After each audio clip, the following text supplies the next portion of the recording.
ask you why. The world keeps spinning, no one seems to care. Lost in the noise, a silent prayer. Does anyone out there even hear the cry? I'm just a voice in the wind, but I'll keep on screaming, 'cause someone's missing. I won't stop dreaming. Welcome back, everyone. I cannot even believe that someone reported me twice. I guess because we're out here to try to save children. So, whoever it is that reported me twice trying to save children says a lot about who they are, I suppose.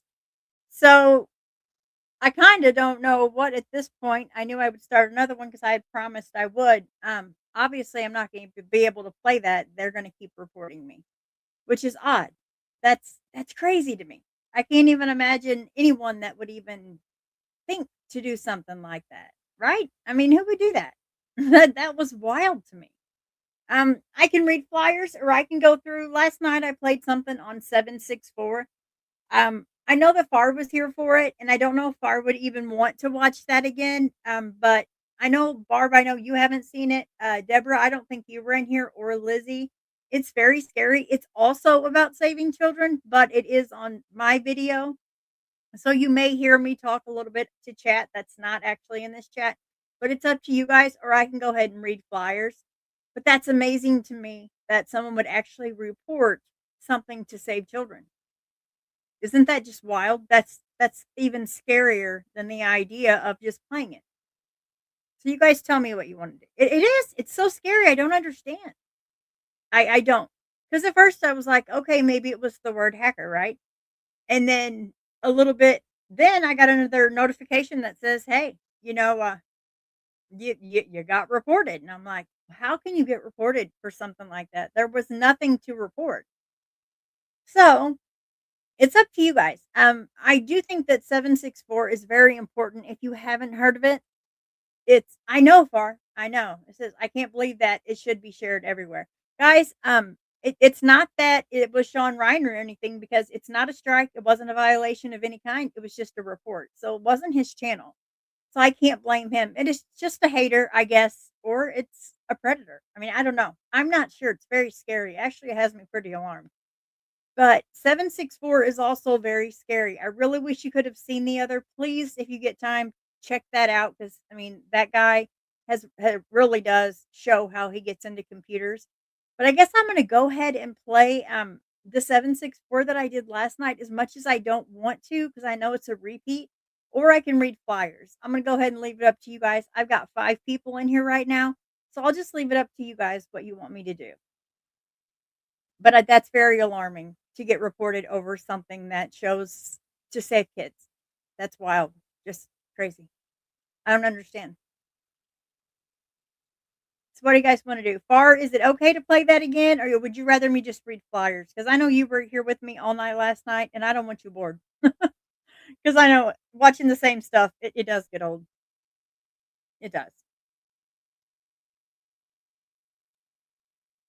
I don't have any Amber Alerts or anything like that. I know News Nation does have the Missing series. I have played a few of their stuff before. Far says, "I don't mind what you do. I would watch it again." Okay. I will go ahead and play that. Guys, I'm sorry. I can't believe that anyone would even report something like that. That's very alarming, and it just shows you what kind of evil world that we live in. It's crazy. Learn more about that. Yes, Barb, it's very scary. And even to monitor your own children's social media, I don't even know if that's enough. Yeah. Yeah. If anyone hasn't seen this, you definitely want to. It's man, it's scary. It is. But I'll go ahead and hush and I'll play this. And guys, I apologize. I can't believe I got reported twice by someone just for trying to save children. That's wild. But that shows you. It shows you right there. Okay, I'll hush and play this. Thank you guys for sticking with me. I know this is nuts, but it is what it is. I can't change it.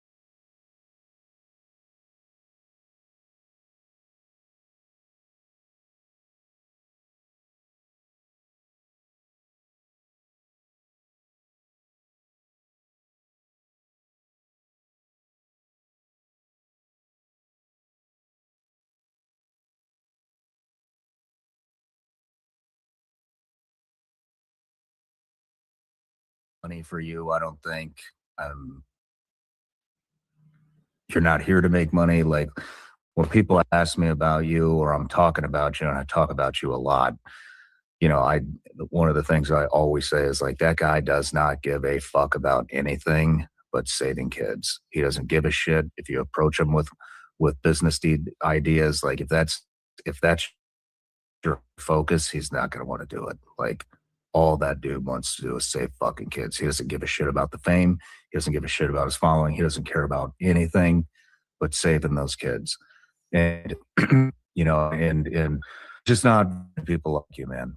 Thank you. Likewise. There's not many people I consider friends, especially in this space, like making YouTube videos and content and podcasts. I mean, you're the only one that I would consider a friend, like a real one, a real friend. And people don't know us off camera, but there's not many people that I can ride around with on an ATV and have the conversations we had yesterday. Like, Welcome, everyone. that's what I look forward to in life. You only get a couple good friends, and I'm grateful and glad that you're one of them. Yeah, likewise, man. I love you, dude. Love you too, man. You're a great human. But Likewise. well, let me give you an introduction here real quick. All right. Then we'll get into the interview. Ryan Montgomery, a powerhouse in cybersecurity in the fight against child exploitation, a top ethical hacker and penetration tester with over 19 years of experience, ranked number 1 on TryHackMe's Capture the Flag leaderboard. The founder of Pentester, a Boca Raton-based platform offering online privacy solutions for people and businesses. As CTO of the Sentinel Foundation, you use cutting-edge technology and law enforcement collaborations to combat global child exploitation and human trafficking. Known for infiltrating dark websites to expose predators, you've demonstrated live hacks right here on my show, which we just talked about. You specialize in ethical hacking, data protection, and online safety, advocating for stronger cybersecurity and protecting vulnerable populations. And one of my favorite people in the world, Ryan Montgomery. So I know we are here to talk about some of the childhood stuff that we missed the last time. A lot of the stuff that you've been doing now, and but I think that the premise of this interview, which will come towards the middle and the end, is the domestic terrorist group, the 764, correct? That's correct. And all of the horrific stuff that they're doing. So like I said, this is going to be very similar to the interview that we did before, and this is to educate. Our purpose here is to educate parents and kids and to scare the shit out of pedophiles and to expose how these things are happening and just educate, because we've talked about this offline too. And I think that the collaboration that me and you did online has saved more kids than any other. Dude, it's hundreds of millions of people that watch that. Like so many parents and so many kids, like it made it real. I mean, you demonstrated it right here live. And I can unfortunately do it again on any platform. Like, and literally any platform. And so, that's like, it's my proudest interview, man, not because of the numbers and not because of like the explosiveness of the interview. It's because there are, who knows, countless kids out there whose parents watch that, who they watch that will never have to fucking face the trauma that they would have faced if their parents and themselves didn't implement the things to protect them. And, I know it didn't get to everybody, but man, like we saved a lot of fucking kids there, man. I love to hear that. And I'd love to believe that as well. And to be honest, I've been all over the world, all over the country in the last 3 years, and running into strangers on the street, at the airport, at the mall, all these people stopping me now, which, is very new to me. But some of them are parents, and they tell me like, hey, I stopped posting my kid on the internet for this reason or that reason, or I was a victim of this, or I have a situation. I hear this from not only from people sending me direct messages, emails, literally letters in the mail. There's so many ways of people contacting me now. But like something about somebody coming up to me in real life and telling me the impact that it's made. It's like, what are the odds of just a stranger that runs into me, that made an impact? If it happened with that person, it must have happened with a lot more than I'm aware of, you know? Yeah. And that makes me very proud, makes me happy, and it makes me motivated to keep doing this because, as you said, I'm not looking for a pat on the back. I'm not looking for money. If you blurred my face and you changed my voice for this episode, it wouldn't change anything. It's really about getting the word out there and making some sort of change because nobody else seems to be doing it. Nobody else seems to, I don't know. I mean, there's people that have passion. I don't want to discount them because there are good people in this space. But coming onto a show and talking about this stuff in some of the detail that I want to, I don't really see other people doing. And I don't see somebody else having the nerve to do it with them. Yeah. So I just think it's a very unique opportunity that we showed worked for the first time, and it's for the millionth time a blessing. Well, let's hope it works again. But Ryan, one of the other things that I loved about you is we both kind of started our journey to Christianity together around the same time. I wouldn't say together, but timelines really match up. And I know you've grown a lot in your spiritual journey, and so have I. And so I think we should kick this off with a prayer. What do you think? Sure. You ready? Yeah. All right. Jesus, I just want to say thank you for my friendship with Ryan and for bringing us together those years ago. And I'm just so proud of him and thankful for our relationship. And Jesus, I just ask you to be in this room with us today and to guide Ryan and myself the way that you want us to expose this seven is the legitimate one. They make them look identical. So there's no way for you to know the difference. So how can people guard against something like that? There's not a great way to do it unless you know a little bit about computers. Because like what I would do in that case is I would try to, like, in a captive portal on a phone, you can't like view the source of the page, like look at the code of the front end client side of the page. I would look at that to see if there's anything odd there that's not connecting to like, because that, like, this isn't connected to the internet right now. So for you to see that Google page, it had to load the Google logo from that device. It had to load all of the text on the page from that device. Whereas if it was actually pulling data from Google, you would see all of the Google links inside it's called the source code. So that, like, if you're on a laptop, like in a perfect world, you could right click, you could hit view source and see if in the code, if it actually is going to the name of the hotel.com or google.com. And if that's true, it still doesn't guarantee that it's real, but it gives you a better chance. Gotcha. And then inside of these captive portals, there's like sometimes it doesn't just say captive.apple.com. You'll see like an actual name at the top. But anything can be modified, man. And I just say that the general way to put this is just don't trust public Wi-Fi. So I wish I could give you a solid answer. I don't think anybody would be able to give you a better answer than that because it's kind of an up in the air. Public Wi-Fi, there's way more vulnerabilities than just that. Yeah. Well, I got you a gift, Ryan. Oh yeah. And so I was going to wait, but this seems like the perfect time to give it to you. So I'll give you the other gift later. Probably. I wouldn't say I'm going to frame it, but you should use that one. Keep that one. I am. And especially because of the way, without going into detail, you live high enough to reach far. Right on. Yeah. What else do we got? This one, I'm trying to speed through. I don't want to make this too long. Don't speed through it. This is good shit. So this is called a screen crab. And a screen crab, if you notice here, it's got an HDMI on one side and an HDMI on this side. And basically this little antenna broadcasts a signal. So I could put this behind a computer monitor, put this behind a TV, and more importantly, a computer monitor. And then there's an SD card slot in here on this side right here that stores a ridiculous amount of footage, like way more footage than you would imagine because it compresses the video. And this will be inline, so you can spy on somebody's computer screen. And they, if you put IT use only, do not unplug, and put it on a Post-it note or something, stick this behind the computer. Who's going to remove this? Nobody. Most people are just going to ignore it. So I thought this was a cool little covert spy gadget that who's looking behind their monitor either. It's just a cool little gadget to have, especially when you're doing a physical pen test and you want to watch people go through their internal systems and see their internal communications. If you can get this thing in there, then you can stand outside their office and wirelessly watch it or store it to the SD card and then watch it later. So you can hook that up wirelessly. Yeah, that's what this is. So I could take the footage that's stored on the SD card and download it wirelessly or watch it wirelessly live. Wow. Yeah, I would have to be in range of it though. Gotcha. That's a screen crab, and then this is called the land turtle. And the land turtle the way I have mine configured, at least, is the second I plug this into USB. So if I went into one of your offices and I plug this into one of their computers, it's going to immediately try to connect back to my server at my house and give me a connection like to this device. And then from this device, I can try to pivot from this device to your other devices on the network, because this is a mini computer inside of here. So it's without going into, because it's nerdy stuff. Without going into the details, I can use this device to pivot onto other devices, to other devices, to other ones, and then I could be a million miles away from you and still have access to this because it's connecting directly back to me. Shit.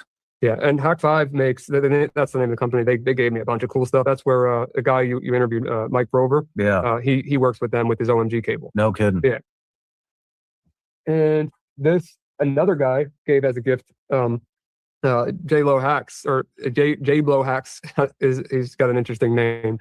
And another guy, J-Bo Hack. Hold on, sorry, I got your name wrong, J-Bo. J-Bo Hacks, and another guy created this, and ZR cracked than the first year, of course, because nobody knew who I was. But last 3 years, 1,000 pictures, easy, lines of people that want to take, like not an ego thing, like it's just fact. Not one of them said a negative word to me, and it's like, I guess maybe because I grew up in a different spot, a little harder than some of these people, but if you're going to talk like behind a screen and you're going to say it to my face, like be ready to, I'm not a violent person, don't get me wrong, but like if you come at me, I'm coming back at you. I grew up in a spot where that's how things go. I'm never going to attack somebody for no reason. If you may need to I'm sorry, the tranquilizers, even if you are smoking them, if you're snorting them, if you're 3 or 4 days, I go back to court. And I go into Master Kern, was his name, was the guy. I give him that letter. My mom wrote a letter. He knows that I just stopped. The kid's plan was, by the way, to shoot up the whole classroom and steal the teacher's, to steal the teacher's car and take a couple kids with him. That was his plan. I stopped that plan. There was only one way out of that classroom. So I genuinely believe that I would have died that day if I didn't act. Holy shit. And a lot of other kids would have been dead too. So I'm home for a couple days. Obviously, for him to go out of his way to write this letter for me, and all these people are commending me for which was, I think, a good thing for me to do at a young age. Master Kern, where do you think he sent me? You think he sent me back home? No, he sent me back to the juvenile detention center, the worst place he could have sent me, back into a jail cell, back off of all my medications, to sit there for 3 months, which is the max you could sit there till they place you, till they send me to another rehab, which wasn't a residential, thankfully, but another rehab. Give me just a second, guys. That switched over real quick. That is exactly not what I was going for. I apologize. This is what I wanted you to see. This is very serious. Please monitor your children's Roblox, anything like that, Xbox. You would be surprised. Look up the stats on how many predators are on there talking to your children. Take a look for yourself.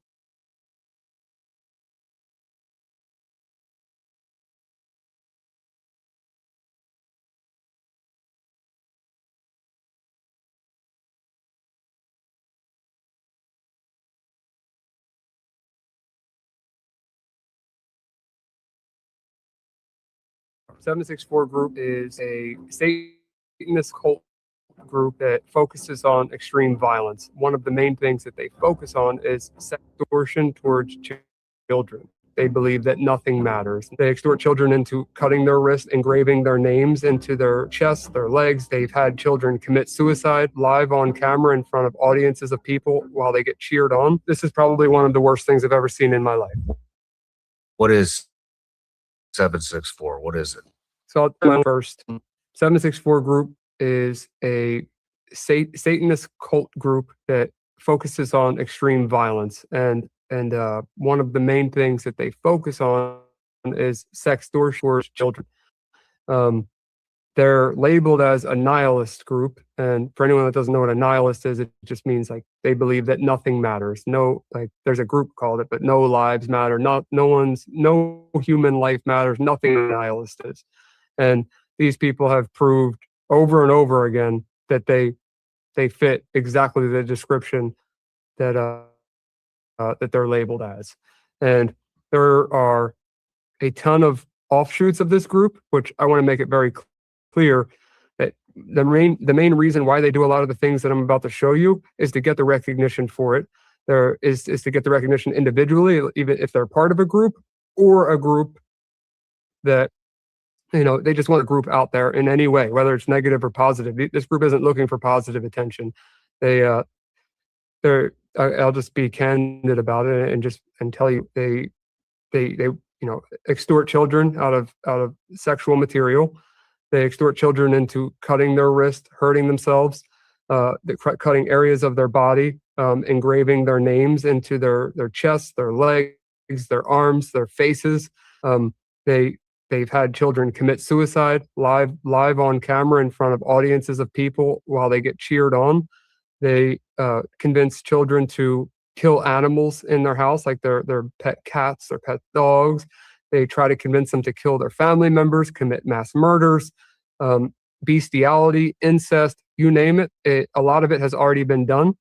And I have a lot of examples of that to show you today. And that is only with 2 of these groups that we've been doing passive reconnaissance on for a short period of time. There is plenty of other active investigations that are going on with other organizations and that or may not have involvement in. But what I can show you today is based on what Sentinel and I have found in a relatively short period of time, and it's going to blow your mind. It's absolutely disgusting, and there's more to it. But it was created by it was unbelievable. But a 15-year-old boy started this group in Texas. A 15-year-old boy? 15-year-old boy started the group. He was the beginning of it. And he, from what I read, was a nonverbal kid that had some, issues. I don't want to glorify this kid or talk about him in any way where anyone would feel bad for him, because he created something that is the worst thing next to, all the other things that we've talked about. This is probably one of the worst I've ever seen in my life.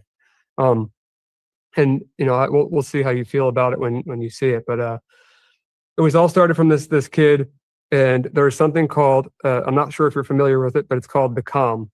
And the COM is a collection of mostly teenagers, but there's adults in there as well that congregate on the internet. The COM is short for the community. And they congregate on the internet, and they dox, meaning like release personal information on people. They SWAT, meaning they send SWAT teams to people's houses just to, scare them and to get recordings of them being swatted so they can use it to brag.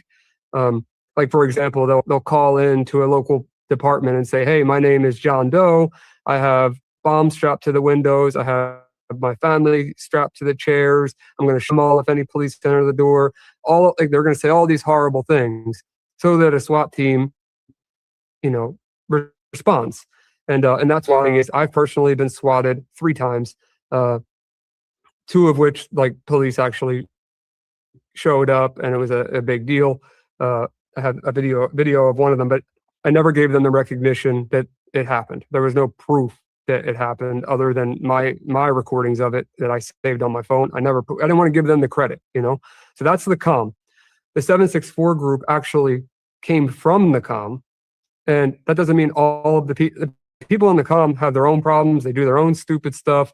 They've been torturing me since I was on your show 3 years ago, releasing my credit report, my personal information, sending pizzas to my houses, USPS boxes to my houses, and on pretty much 1,000 boxes, no, literally thousands. Sending what to your house? USPS boxes. Why? Because they're free. You can order them on the USPS site, and they'll just keep sending pallet after pallet after pallet of these boxes. It's just to be annoying, though. They do it to be annoying and to get a reaction out of you.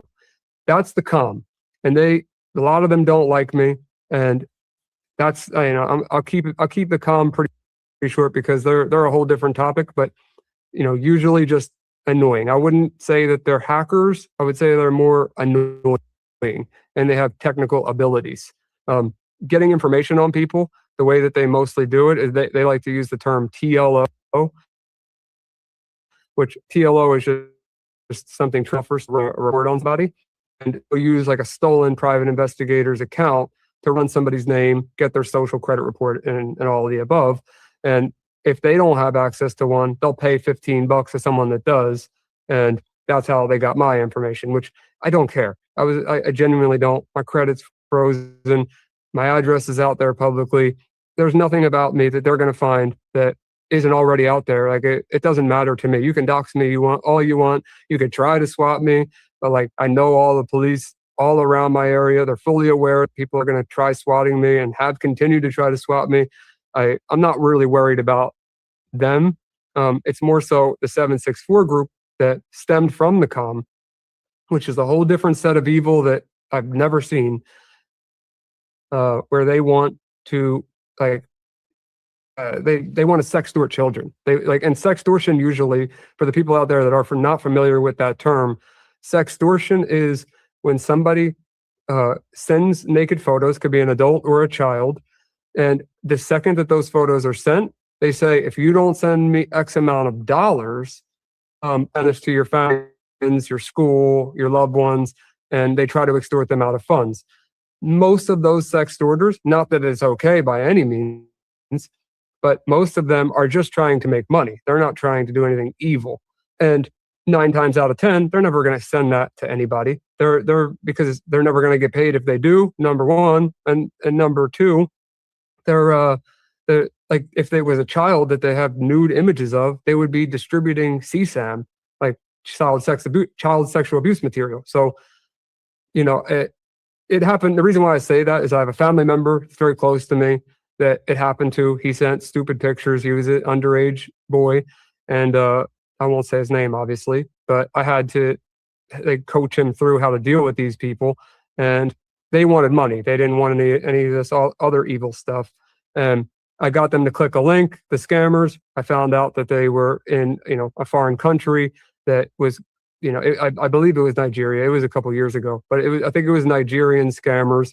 And I told them, just ignore them. Just don't say anything to them. Ignore them. I know it's hard. I know you probably feel like they're going to ruin your life, but they have no benefit in sending your photos to anybody. And they didn't. That doesn't mean that doesn't happen. It just didn't happen to him. And most of the time, why would they? It's wrong. And I'm not saying it's right. I'm not trying to make it sound okay. But in comparison to what these sextorters do, it's not even comparable, man. I remember you telling me about these guys the last time we met in Florida. Yeah. How bad this shit is. Yeah, I've been working on this for a long time. And with Sentinel, it's been a few months, but I've been working on it for a long time. So how did these guys pop on your radar? So I was a federal agent actually gave me a heads up about them. And from there, I never heard of them at that point. And I started digging in, just reading the public stuff out there, and it blew my mind. It was like the clearest definition of, evil. Like I keep saying the word, but it is just pure evil, and that's what they want. That's what they're going for. But it's just hard to believe that people out there exist that are even worse, or if not the same level of evil as the other people that I'm fighting against. And a lot of them are teenagers and young 20-somethings, but there's the random 30, 40-plus-year-olds that are involved in this as well, that they just want to cause harm. They want to cause destruction. And what is the next level? It's, it starts with, and I'll get into some of the terminology, but they call it cut signs, or I've heard in some of the groups, cut sluts is what they'll call the little girls, where they cut a username into their arm or their breasts or their legs or whatever part of their body. And it started with that. And then it was, okay, what's the next step? Kill the animals. And then, hold up a username on a piece of paper, and then hold the dead animal in the other hand. And, like that group will then send that message everywhere. And then the person thinks by doing that, the child thinks by doing that, they're going to stop. They're going to leave them alone. And what ends up happening is they know that victim's just going to keep doing whatever they ask, because they've already done it, and now they're in possession of the nudes, and these people will send it to your family and friends. And it's just unbelievable. There's more to it, but I want to show you some of the content and some of the questions that I'm sure you're going to have. I can answer, and I want to. There's just so much to this that I could go on like an hour tangent trying to explain it. But could I just start by showing you this situation, and then we'll take it from there. No matter where you're watching Sean Ryan Show from, if you get anything out of this, please like, comment, subscribe, and most importantly,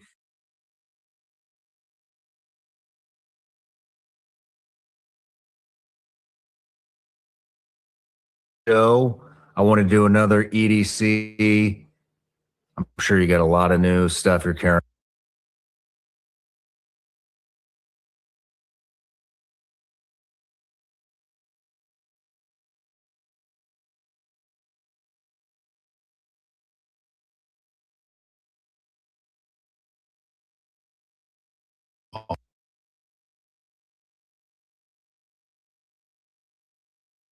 You're still thinking Group 764 was just a bunch of disturbed people doing disturbed things online. You're missing the bigger picture. That explanation is comforting. It lets us believe this was an anomaly, a glitch, a one-off nightmare. It wasn't. 764 didn't appear out of nowhere. It evolved. And the ideas underneath it? Those ideas have been floating around the internet for a long time, mutating, cross-pollinating, getting sharper every time moderation failed, and every time someone said, "It's just edgy kids." Here's the part nobody likes to admit.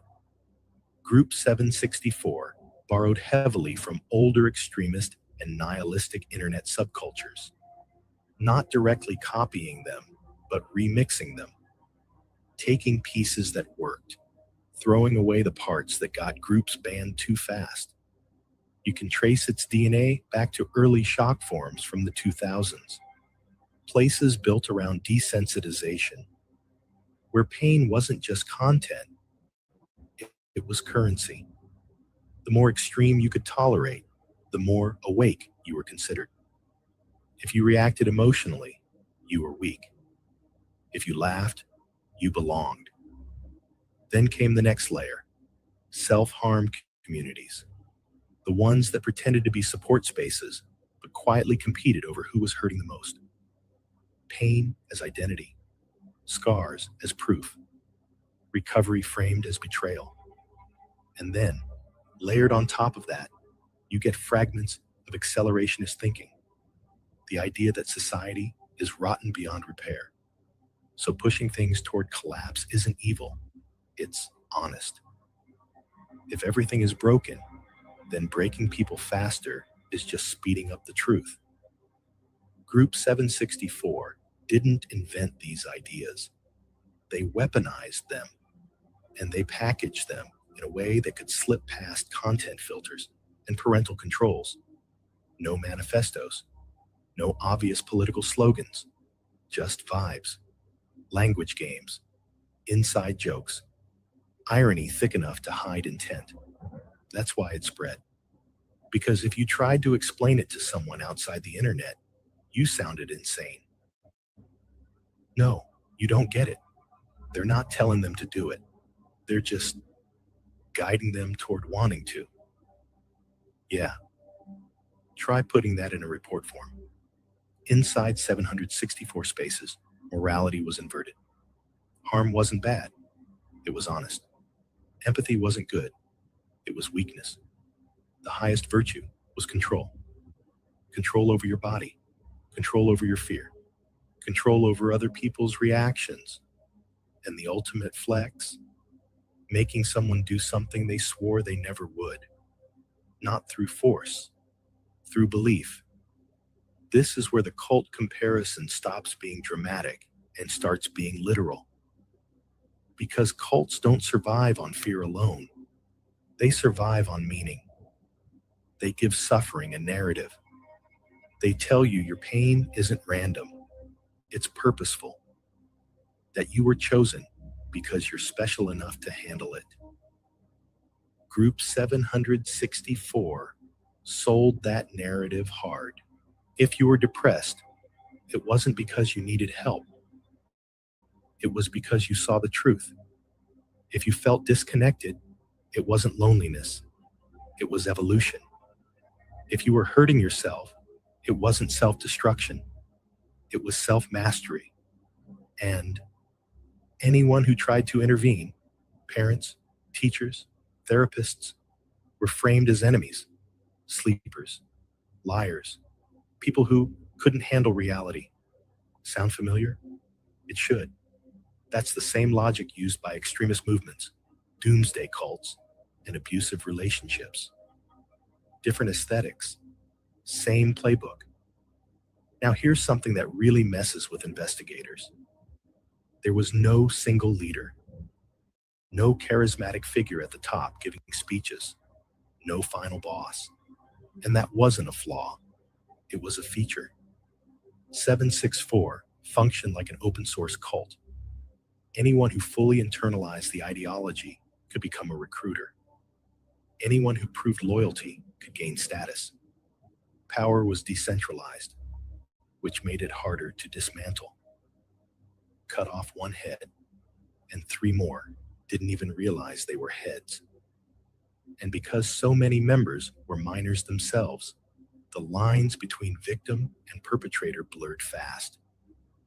A kid groomed at 13 could be recruiting others by 15, not because they were monsters, but because they'd been taught that this was connection. That's the part that keeps coming up in interviews with survivors. I thought I was helping them.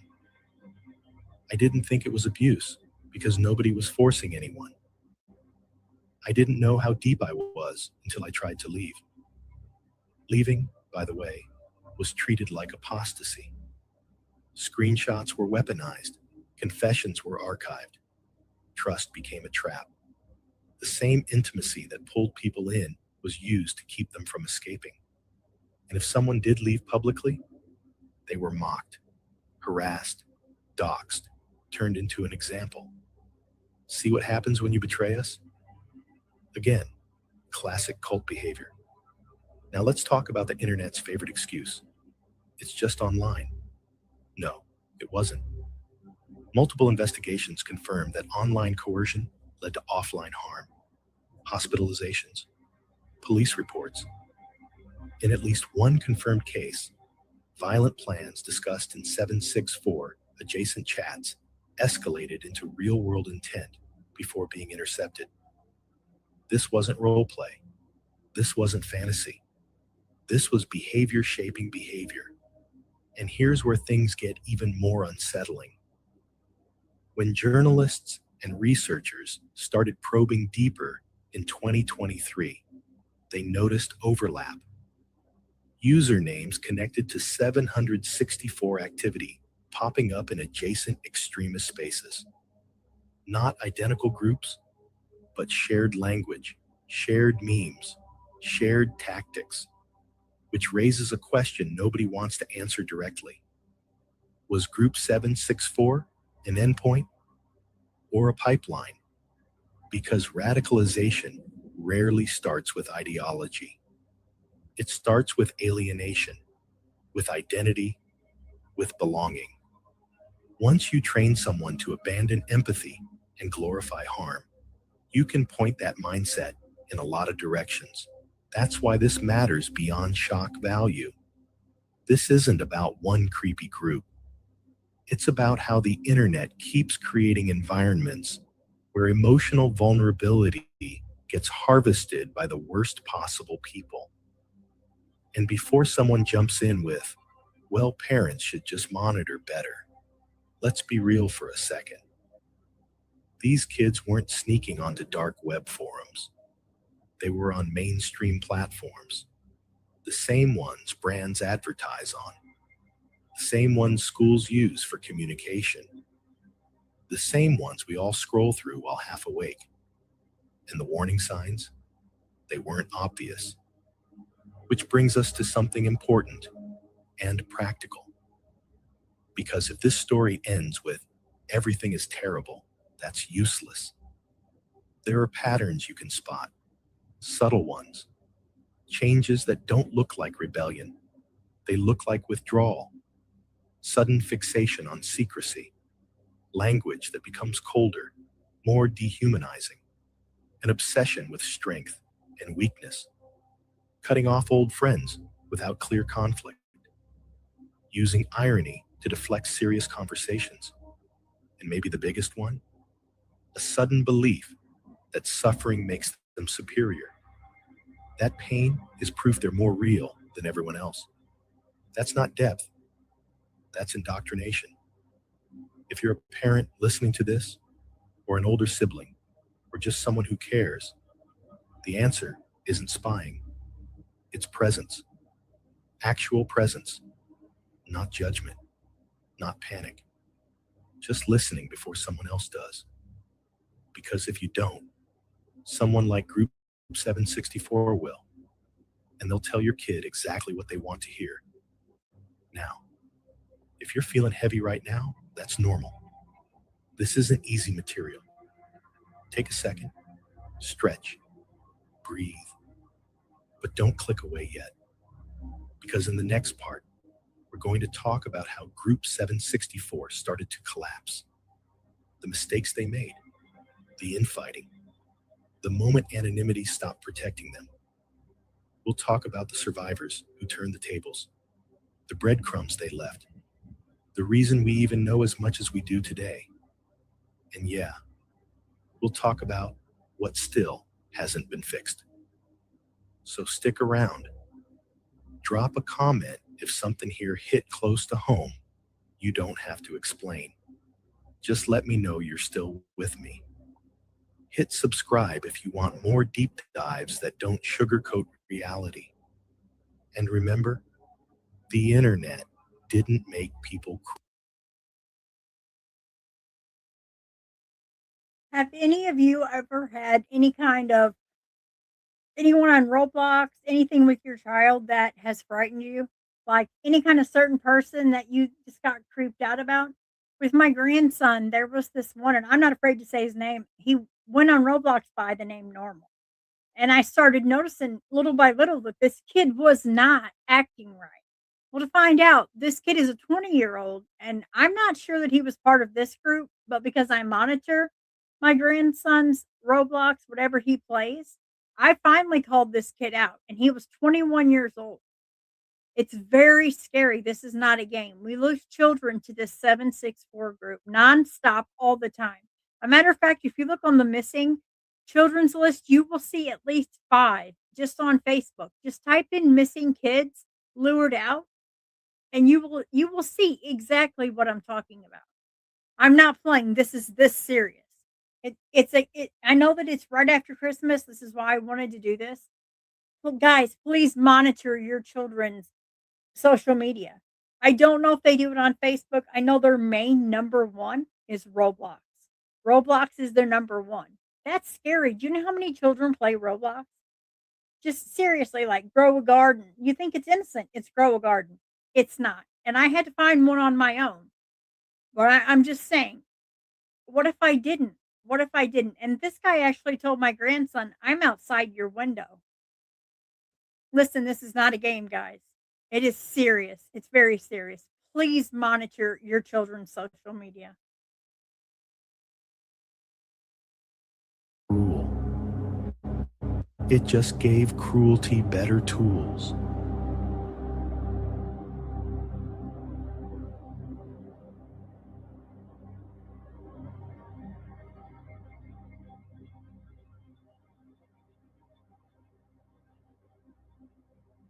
This is where it started falling apart. All right. If this were a movie, this is the part where the music drops out and you realize the monster isn't invincible. It's just been hiding in good lighting. Because for all the control, all the manipulation, all the confidence Group 764 projected, they made mistakes. Small ones at first, human ones. The kind that happen when people start believing their own mythology. And that's how cracks form. It didn't collapse all at once. There wasn't a single heroic takedown or one viral expose that ended everything overnight. It unraveled in pieces, quietly, unevenly, and honestly, in the most ironic way possible. It started with paranoia. When you build a system that runs on secrecy, loyalty tests, and constant suspicion, eventually everyone starts wondering who's watching who. Senior members began accusing each other of being informants. Screenshots were hoarded just in case. Private chats splintered into smaller, tighter circles. Trust, The thing they weaponized so effectively became a liability. And then there were leaks. Not dramatic ones at first, not whistleblower-style dumps, just little things. A screenshot posted in the wrong place, a username reused across platforms, a VPN forgotten one night, a Discord handle matching a gaming account that matched a school email. Digital footprints don't care about your ideology. Around late 2022, a few victims, former members, started comparing experiences in private, not publicly. No hashtags, no threads, just DMs that started with, "Hey, did you ever talk to someone named?" and ended with long, quiet realizations. Oh, so it wasn't just me. That moment, that's poison to a cult. Because once people realize their experience wasn't unique, the spell breaks. The shame loosens. The narrative cracks. Some of those survivors did something incredibly hard. They documented everything: usernames, dates, platforms, message patterns, even the phrases that kept repeating across different conversations. They didn't rush to TikTok. They didn't go public immediately. They went methodical. And when they finally brought it to authorities, they didn't say, "This group is evil." They said, "Here's how it works." That matters. Law enforcement doesn't move on vibes. They move on patterns. By early 2023, multiple agencies were quietly coordinating, not announcing it, not tweeting about it, just building maps.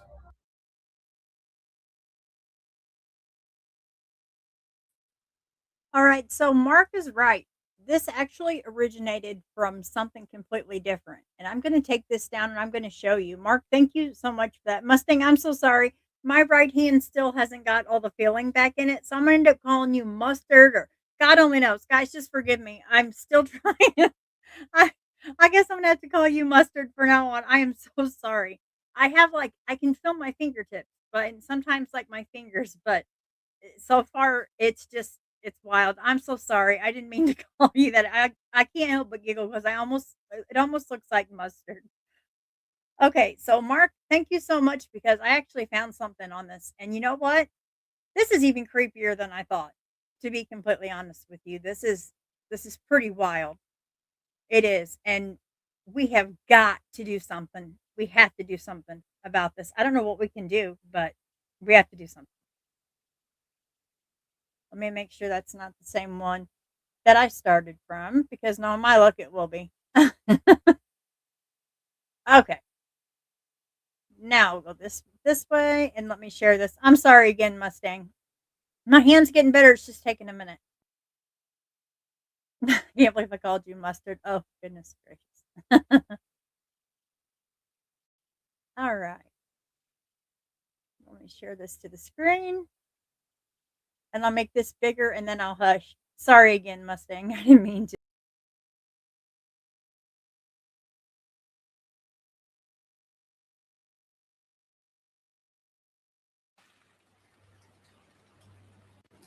So tell me why every time humanity invents a new flavor of crazy, someone out there decides to take it way too literally?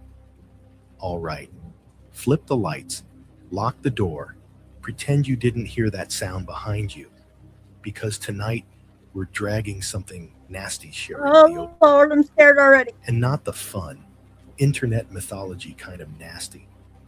I'm talking the real world, documented, court cases attached, intelligence reports written kind of nasty.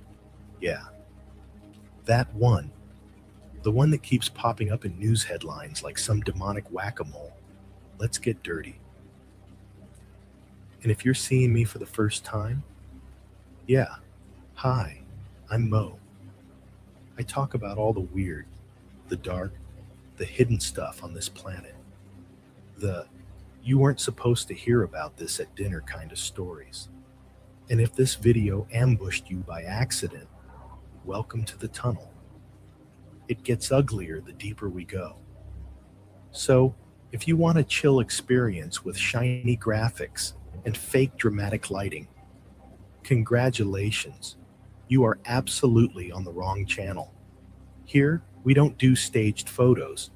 No exclusive leaked footage from a Nokia 3310. No hyper edits made to keep your goldfish brain entertained. What you get is the research, Oh Lord, he the just said I had a facts, goldfish brain. the receipts, without the circus around them. If that's your vibe, hit that subscribe button. If you already know me, grab your coffee or your whiskey or whatever radioactive energy drink is slowly dissolving your stomach lining. Flip your phone sideways, kill the lights, and let's peel this onion. And like I always say, stories might sound familiar, but they never match what I'm about to tell you. Okay, let's talk. O9A, the Order of Nine Angles, the group that somehow manages to be extremist, occult, pseudo-philosophical, criminal adjacent, and stupidly pretentious all at once. Like if someone mixed Aleister Crowley, far-right extremism, a satanic LARP group, and a philosophy major having an identity crisis, then shook it violently inside a compost bin. And before anybody asks, no, this isn't me exposing a group that lives completely online. This thing has actual documented footprints. British counter-terrorism reports mention them. The UK Home Office literally tried to formally classify them as a terrorist organization in 2023. You've got cases in the US, UK, and Europe where people involved cited O9A texts, the kind written by their founder, Anton Long, who most researchers tie to David Myatt, a British neo-Nazi activist. Yeah, we're not dealing with Hogwarts dropout energy here. This is more your cousin who got radicalized in a Telegram group energy. Now look, the O9A is messy, like Hydra messy. Half the people who say they're in it aren't in it. Half the people who claim they've read their texts clearly haven't. And the other half, they're in prison. But that's why we're here. To separate the myth, the propaganda, the copycats, and the wannabe edgelords from the actual structure documented in academic research. If you want sources, search for papers by Nicholas Goodrick Clark, Jacob Senholt, or the multiple UK government assessments since 2020. Everything I say here has breadcrumbs you can follow. So, let's start at the beginning. And the beginning is already sketchy. No one knows exactly when O9A officially started because the group loves pretending they're ancient. They claim their teachings come from some pre-Christian, pre-Celtic, pre-anything that has evidence pagan tradition hidden in the British countryside. Like, bro, if you're gonna lie, at least pick a culture that left ruins. But when researchers actually looked into it, the earliest O9A publications come from the late 1960s and early 70s, via newsletters, zines, and weird occult pamphlets. And that's where the Anton Long name first appears.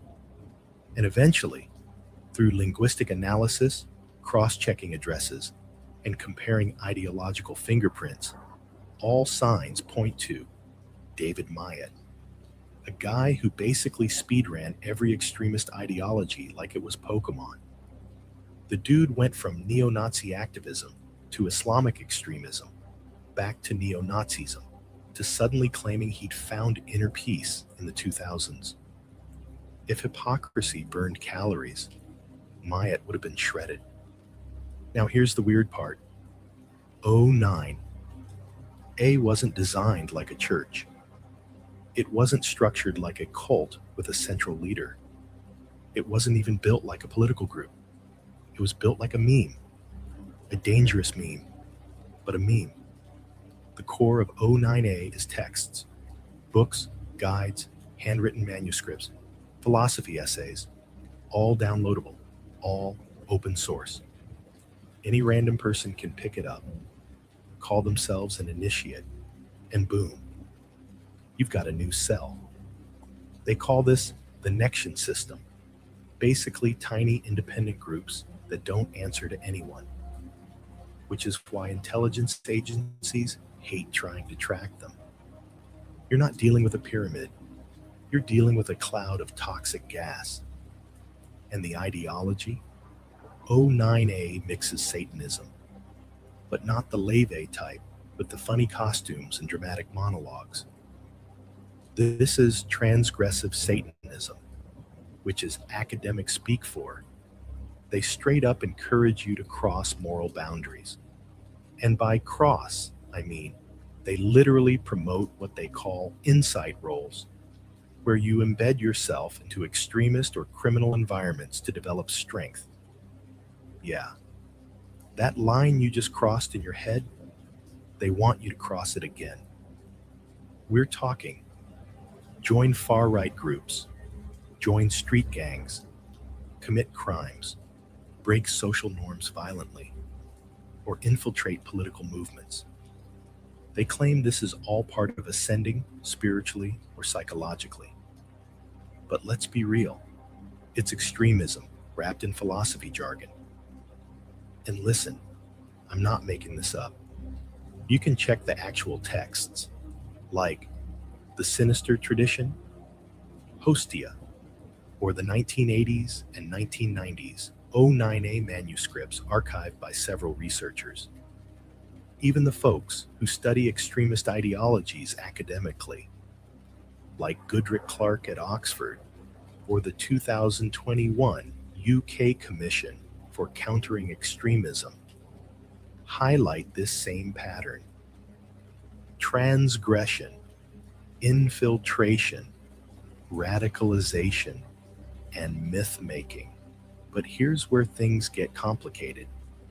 Because O9A is so decentralized, the line between official doctrine and some edgy guy on an internet forum who printed an O9A PDF once is insanely blurry.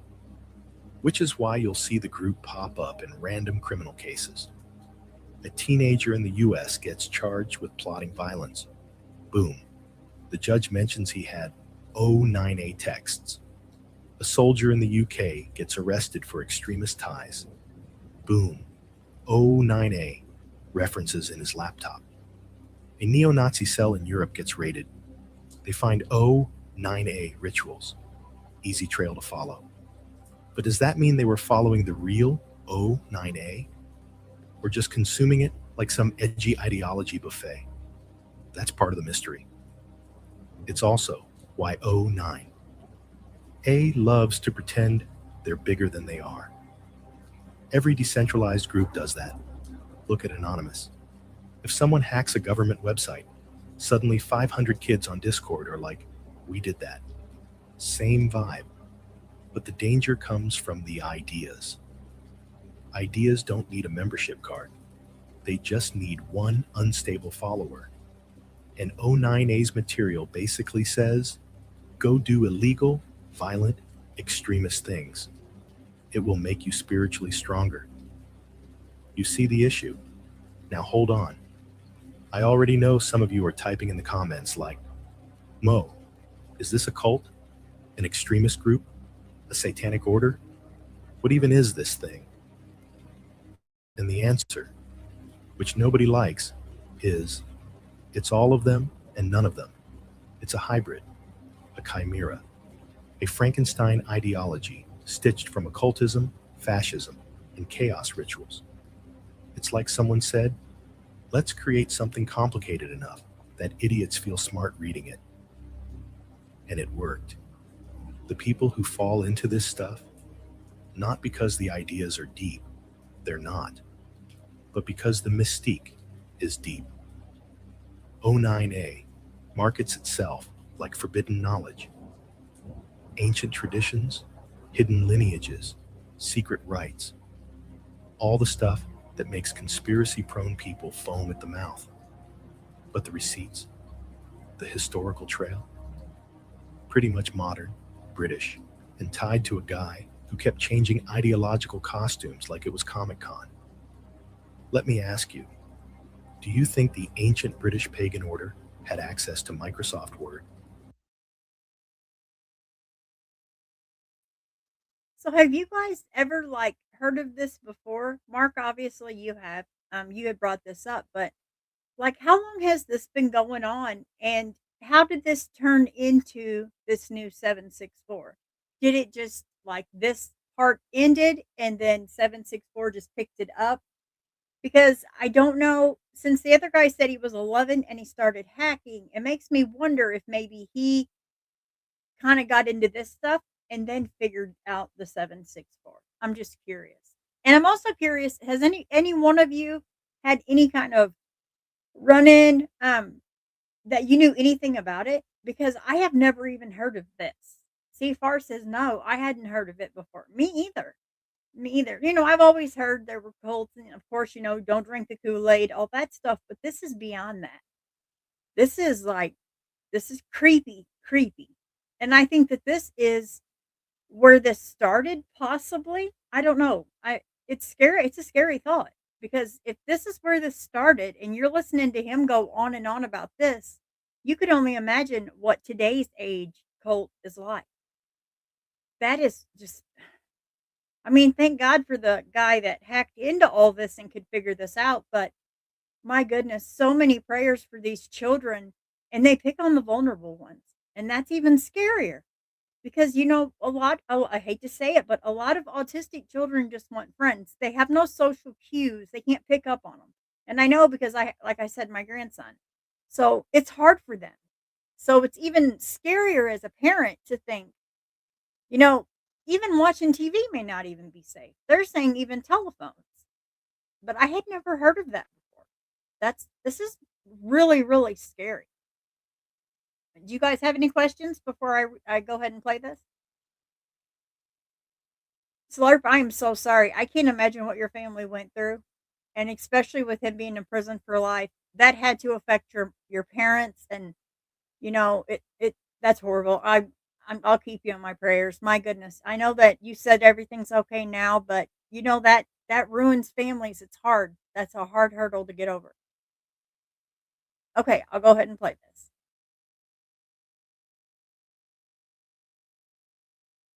Exactly. But the danger isn't in the origin story, it's in the application. Because people have used O9A teachings to justify real world crimes. That's not speculation. That's courtroom transcripts, police investigations, and counterterrorism reports from 2020 to 2023. All right, I'm going to stop here before I rant my way into next week. In the next part, we dig deeper into the rituals, the structure, the infiltration tactics, the weird obsession with aeons, and why O9A thinks humanity should be replaced by some new post-human species. While you're here, tell me in the comments, had you heard of O9A before this? Or is this Oh my your goodness, first you just time read my mind. falling into this guy's particular freaking out. rabbit Stop it, hole? mister. Now I got chills.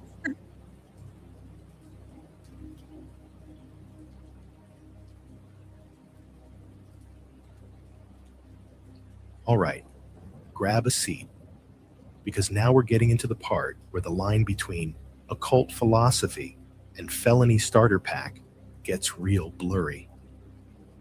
So last time we laid the foundation, the origin story, the ideology suit, the founder with more ideological midlife crises than a Netflix protagonist, all that good stuff. But now we're going deeper. Now we get into the E-engine of the O9A, the stuff their followers swear by, the stuff that pops up in court cases and counter-extremism files because people weren't just reading it, they were doing it. And the first big piece of that engine is something they call the Sevenfold Path, which sounds like a yoga program until you actually read it. And then you're like, oh no, this is definitely on a watch list somewhere. Now listen, the sevenfold path is basically O9A's blueprint for ascending into whatever they think the next stage of humanity should be. And if you're thinking this sounds a lot like fascist esotericism, congratulations, that's exactly the academic category it falls under. You can check researchers like Jacob Senhol or the Oxford Studies on Modern Occult Fascism if you want the boring version. But their logic goes like this. If you want to evolve, you need to break every moral, social, and emotional limit. Basically, destroy who you are so you can become something stronger. Typical extremist grooming logic. Extremism always starts with identity deconstruction, and O9A just wrapped it in astrology charts and ceremonial daggers. Now here's where it gets dark and documented. O9A says you can't just think your way into transformation. You have to live it.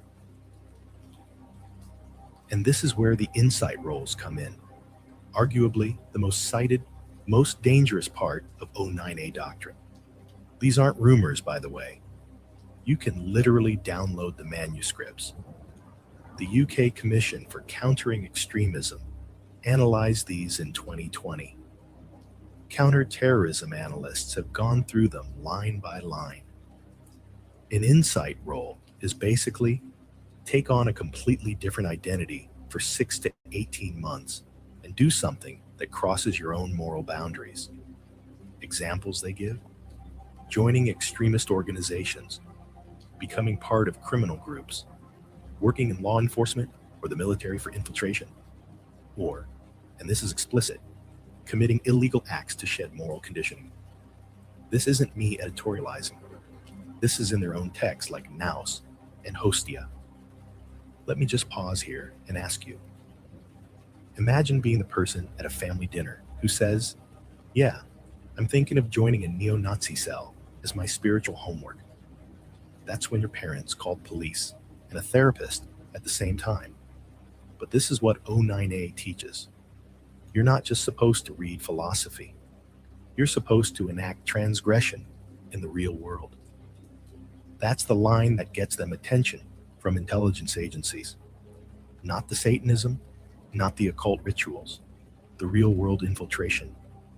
Now let's talk about those rituals for a minute because they're weird. And I know weird rituals isn't exactly breaking news in the occult scene, but O9A takes it in a specific weaponized direction. They've got this whole system built on aeons, basically long cycles of human evolution. Think of it like a cosmic timeline. They claim humanity is stuck in the Magian aeon, dominated by weak morals, democracy, religion, empathy, all the stuff they see as decay. And they want to usher in the galactic aeon, which is their way of saying humanity should evolve into a brutal, elite, post-human warrior species. Yeah, the vibes are very fascist sci-fi fan fiction. And the rituals? They're designed to prepare the practitioner for that future, but not in the robe and incense way. It's more like isolation, emotional numbness, physical hardship, desensitization, ego death, confrontation with violence, breaking taboos. Their whole system is a pipeline of psychological conditioning. You ever notice extremists and cults always use the same methods? Isolation, identity stripping, moral suspension, rebirth. Same blueprint, always. But O9. Hiding it inside a mystical cosmic narrative is what makes it attractive to certain types of people, especially lonely, disillusioned young men who want to feel powerful. This is why academic papers keep connecting O9A to online radicalization pathways. The structure is familiar. Now I know someone's already typing, but Mo, are these rituals real? Do people actually do them? And the answer is mixed. A lot of it is LARP. Let's be honest.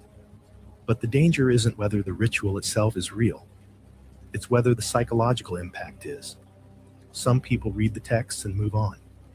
Others read the texts and decide to actually commit crimes for spiritual growth. And those are the ones who end up in the news.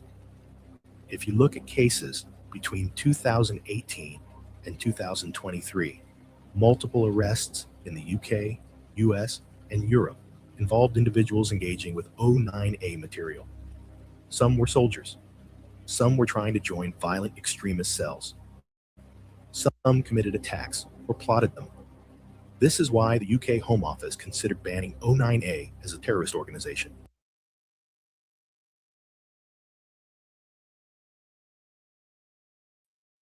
Okay, so we had the next part. He kind of ended right there, and he was fixing to get into some like deep stuff that I'll lose my channel for. But I have another one that is actually the second part. And Stanman, we are watching some. I don't even know how to explain this. We started off watching. I was playing something where there was a guy who started out hacking at 11 years old, and he was helping families by this hacking. And then we ended up into the 764 cult, and now we're into the O9A. This is very scary. I'm not going to lie to you. This is really creepy, and it has me side eyeing a lot. But I'm glad that Mark brought this to my attention because it's very important that we learn as we go, and we need to know what's out there. Definitely, we definitely need to know what's out there, even though it is some creepy stuff. It is, but at the same time, this stuff doesn't just go away. It doesn't go away. And apparently it's in different countries. So it's not like it's just limited to a certain area. That's even scarier. Okay, let me go ahead and share this.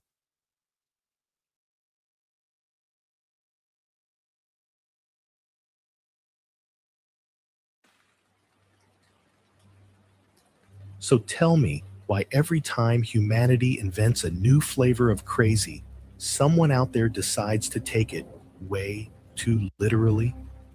All right, flip the lights, lock the door, pretend you didn't hear that sound behind you, because tonight we're dragging something nasty here into the open. And not the fun, internet mythology kind of nasty. I'm talking the real world, documented, court cases attached, intelligence reports written kind of nasty. Yeah, that one. The one that keeps popping up in news headlines like some demonic whack-a-mole. Let's get dirty. And if you're seeing me for the first time, yeah, hi, I'm Mo. I talk about all the weird, the dark, the hidden stuff on this planet. The you weren't supposed to hear about this at dinner kind of stories. And if this video ambushed you by accident, welcome to the tunnel. It gets uglier the deeper we go. So, if you want a chill experience with shiny graphics and fake dramatic lighting, congratulations, you are absolutely on the wrong channel. Here, we don't do staged photos. No exclusive leaked footage from a Nokia 3310. No hyper edits made to keep your goldfish brain entertained. What you get is the research, the facts, the receipts, without the circus around them. Like if someone mixed Aleister Crowley, far-right extremism, a satanic LARP group, and a philosophy major having an identity crisis, then shook it violently inside a compost bin. And before anybody asks, no, this isn't me exposing a group that lives completely online. This thing has actual documented footprints. British counterterrorism reports mention them. The UK Home Office literally tried to formally classify them as a terrorist organization in 2023. You've got cases in the US, UK, and Europe where people involved cited O9A texts, the kind written by their founder, Anton Long, who most researchers tie to David Mamet, a British neo-Nazi activist. Yeah, we're not dealing with Hogwarts dropout energy here. This is more your cousin who got radicalized in the Telegram group energy. Now look, the O9A is messy, like Hydra messy. Half the people who say they're in it aren't in it. Half the people who claim they've read their texts clearly haven't. And the other half? They're in prison. But that's why we're here. To separate the myth, the propaganda, the copycats, and the wannabe edgelords from the actual structure documented in academic research. If you want sources, search for papers by Nicholas Goodrick Clark, Jacob Senholm, or the multiple UK government assessments since 2020. Everything I say here has breadcrumbs you can follow. So, let's start at the beginning. And the beginning is already sketchy. No one knows exactly when O9A officially started because the group loves pretending they're ancient. They claim their teachings come from some pre-Christian, pre-Celtic, pre-anything that has evidence pagan tradition hidden in the British countryside. Like, bro, if you're gonna lie, at least pick a culture that left ruins. But when researchers actually looked into it, the earliest O9A publications come from the late 1960s and early 70s, via newsletters, zines, and weird occult pamphlets. And that's where the Anton Long name first appears.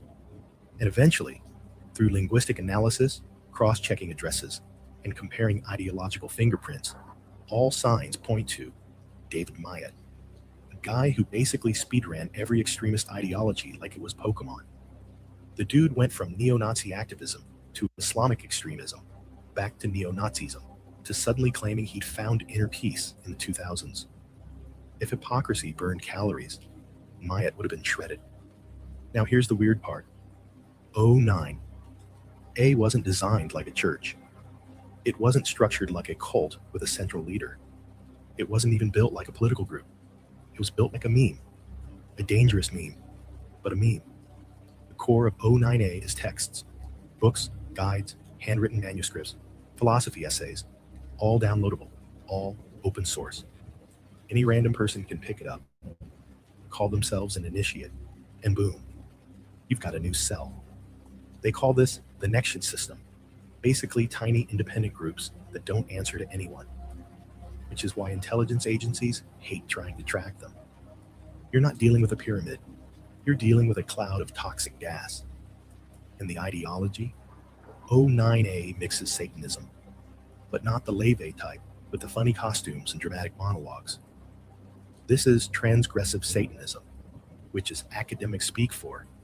They straight up encourage you to cross moral boundaries. And by cross, I mean, they literally promote what they call insight roles, where you embed yourself into extremist or criminal environments to develop strength. Yeah, that line you just crossed in your head, they want you to cross it again. We're talking join far-right groups, join street gangs, commit crimes, break social norms violently, or infiltrate political movements. They claim this is all part of ascending spiritually or psychologically. But let's be real, it's extremism wrapped in philosophy jargon. And listen, I'm not making this up. You can check the actual texts, like the Sinister Tradition, Hostia, or the 1980s and 1990s O9A manuscripts archived by several researchers. Even the folks who study extremist ideologies academically, like Goodrick Clark at Oxford, or the 2021 UK Commission for Countering Extremism, highlight this same pattern. Transgression, infiltration, radicalization, and myth-making. But here's where things get complicated. Because O9A is so decentralized, the line between official doctrine and some edgy guy on an internet forum who printed an O9A PDF once is insanely blurry. Which is why you'll see the group pop up in random criminal cases. A teenager in the US gets charged with plotting violence. Boom. The judge mentions he had O9A texts. A soldier in the UK gets arrested for extremist ties. Boom. O9A references in his laptop. A neo-Nazi cell in Europe gets raided. They find O9A rituals. Easy trail to follow. But does that mean they were following the real O9A? Or just consuming it like some edgy ideology buffet? That's part of the mystery. It's also why O9. A loves to pretend they're bigger than they are. Every decentralized group does that. Look at Anonymous. If someone hacks a government website, Suddenly 500 kids on Discord are like, we did that. Same vibe. But the danger comes from the ideas. Ideas don't need a membership card. They just need one unstable follower. And O9A's material basically says, go do illegal, violent, extremist things. It will make you spiritually stronger. You see the issue? Now hold on. I already know some of you are typing in the comments like, Mo, is this a cult? An extremist group? A satanic order? What even is this thing? And the answer, which nobody likes, is it's all of them and none of them. It's a hybrid, a chimera, a Frankenstein ideology stitched from occultism, fascism, and chaos rituals. It's like someone said, let's create something complicated enough that idiots feel smart reading it. And it worked. The people who fall into this stuff, not because the ideas are deep, they're not, but because the mystique is deep. O9A markets itself like forbidden knowledge, ancient traditions, hidden lineages, secret rites, all the stuff that makes conspiracy-prone people foam at the mouth. But the receipts, the historical trail, pretty much modern, British, and tied to a guy who kept changing ideological costumes like it was Comic-Con. Let me ask you, do you think the ancient British pagan order had access to Microsoft Word? Exactly. But the danger isn't in the origin story. It's in the application. Because people have used O9A teachings to justify real-world crimes. That's not speculation. That's courtroom transcripts, police investigations, and counterterrorism reports from 2020 to 2023. All right, I'm going to stop here before I rant my way into next week. In the next part, we dig deeper into the rituals, the structure, the infiltration tactics, the weird obsession with aeons, and why O9A thinks humanity should be replaced by some new post-human species. While you're here, tell me become something stronger. Typical extremist grooming logic. Extremism always starts with identity deconstruction, and O9A just wrapped it in astrology charts and ceremonial daggers. Now here's where it gets dark and documented. O9A says you can't just think your way into transformation. You have to live it. And this is where the insight roles come in. Arguably, most cited, most dangerous part of O9A doctrine. These aren't rumors, by the way. You can literally download the manuscripts. The UK Commission for Countering Extremism analyzed these in 2020. Counterterrorism analysts have gone through them line by line. An insight role is basically take on a completely different identity for 6 to 18 months and do something that crosses your own moral boundaries. Examples they give: joining extremist organizations, becoming part of criminal groups, working in law enforcement or the military for infiltration, or, and this is explicit, committing illegal acts to shed moral conditioning. This isn't me editorializing. This is in their own texts like Naus and Hostia. Let me just pause here and ask you. Imagine being the person at a family dinner who says, yeah, I'm thinking of joining a neo-Nazi cell as my spiritual homework. That's when your parents call the police and a therapist at the same time. But this is what O9A teaches. You're not just supposed to read philosophy. You're supposed to enact transgression in the real world. That's the line that gets them attention from intelligence agencies. Not the Satanism, not the occult rituals, the real world infiltration. Now let's talk about those rituals for a minute because they're weird. And I know weird rituals isn't exactly breaking news in the occult scene, but O9A takes it in a specific weaponized direction. They've got this whole system built on aeons, basically long cycles of human evolution. Think of it like a cosmic timeline. They claim humanity is stuck in the Magian aeon, dominated by weak morals, democracy, religion, empathy, all the stuff they see as decay. And they want to usher in the galactic aeon, which is their way of saying humanity should evolve into a brutal, elite, post-human warrior species. Yeah, the vibes are very fascist sci-fi fan fiction.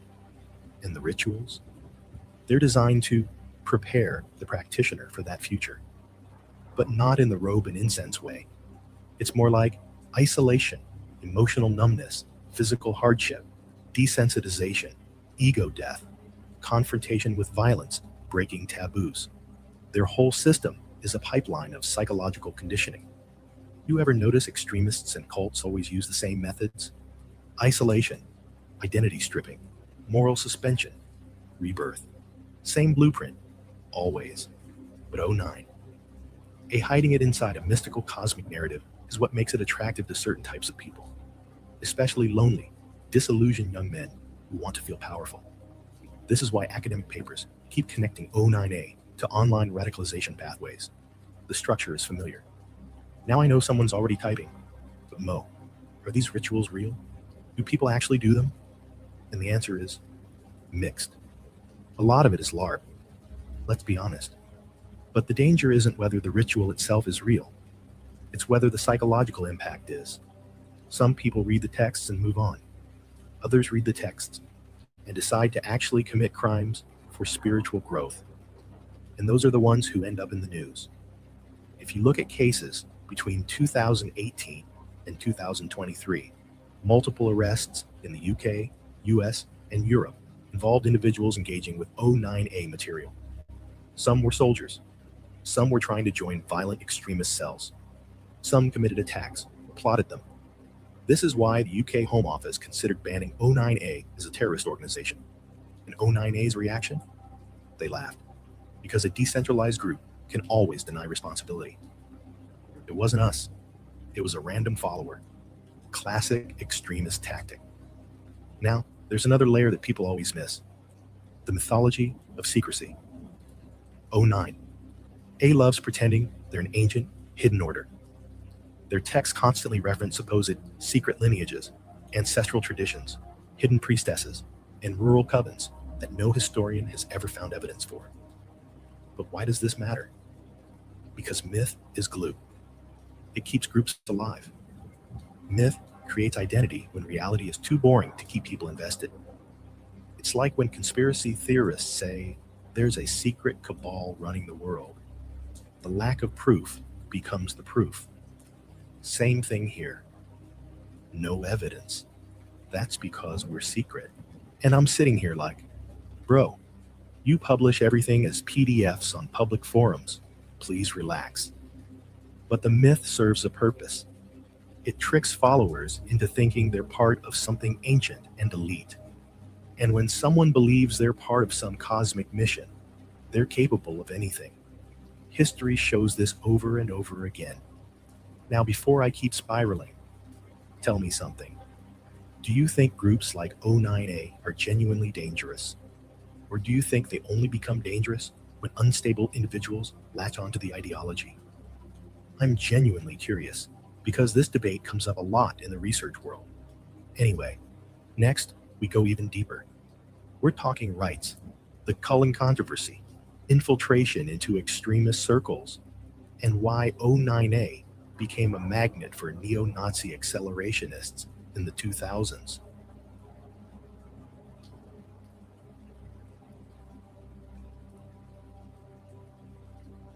All right, lights off, volume up, because part 3 is where the story stops being unsettling and starts getting straight up radioactive.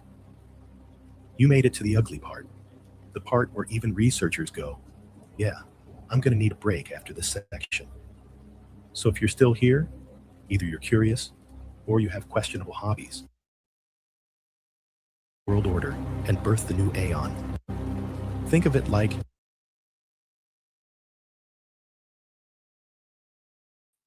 I did find a few news articles. I'm not sure some of these that I can play, but I know this one I can.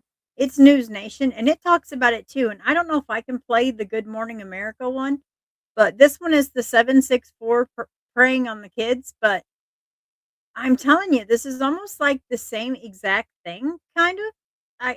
I mean, I guess I could be wrong, but it's kind of the same thing. Like it's like they just prey on the weak. And if it starts as an ideology, think of how many people could take over so many with just an ideology. Let me go ahead and share this, and then I'll let you guys go for the night. I know that had to be boring for some, but I thought that was very interesting. Just the fact that anyone can even convince someone just with an ideology that's pretty scary. I mean, that's alarming.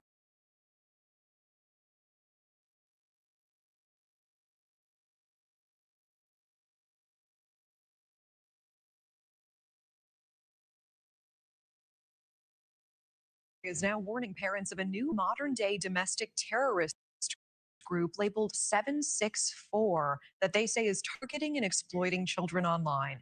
In a recent post on X, FBI Deputy Director Dan Bongino writing that 764 is a quote heinous child exploitation ring that often targets children online and coerces them into acts of violence, self-harm, animal abuse, suicide, and sexual abuse.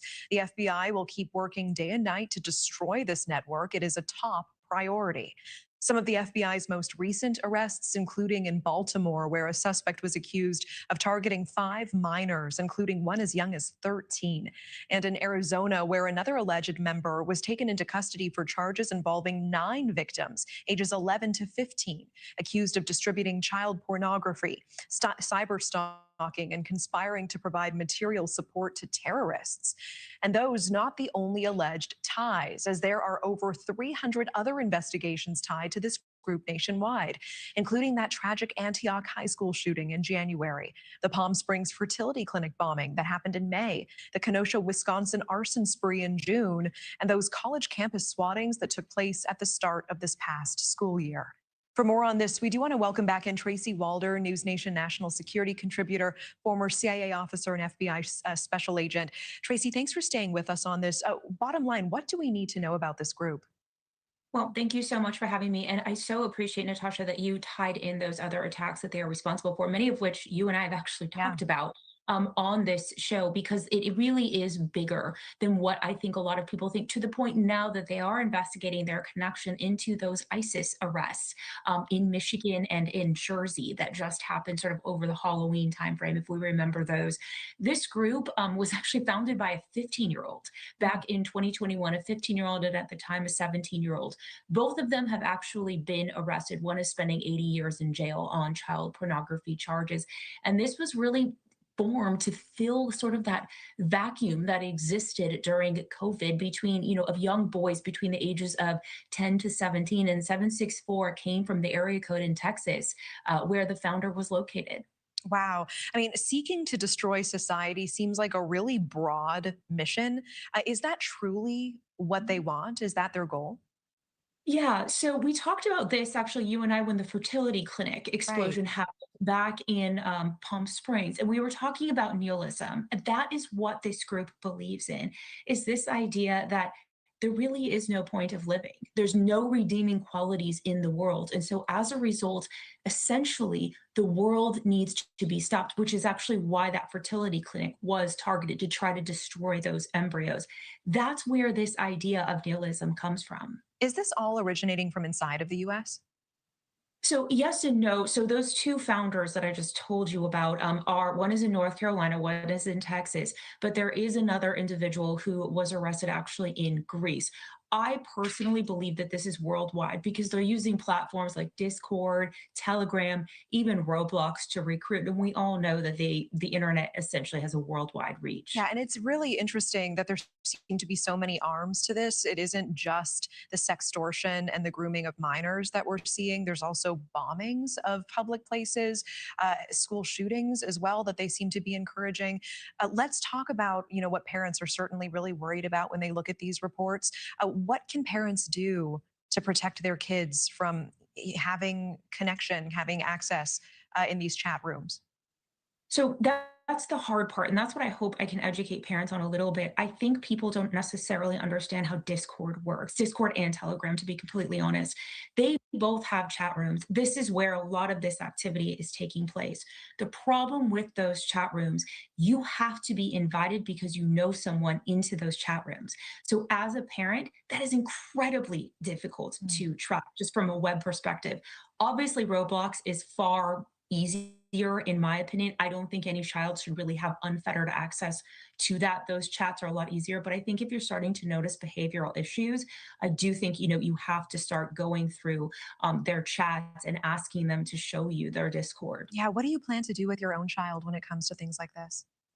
Yeah, so I guess I'm a mean mom, if you will. She does not have internet access. I actually do not allow her to play Roblox, even though she is 10. I am a vehemently against actually children playing Roblox because I do think there are so many predators that are out there. I really do think that needs to be for kids that are probably 15 and older, who do understand a little bit more right from wrong. So I will not allow her to play Roblox. I will also not allow her to have social media until she is far more brain developed to understand it. All right. Tracy Walder, always appreciate the time. Thank you so much. Have a great evening.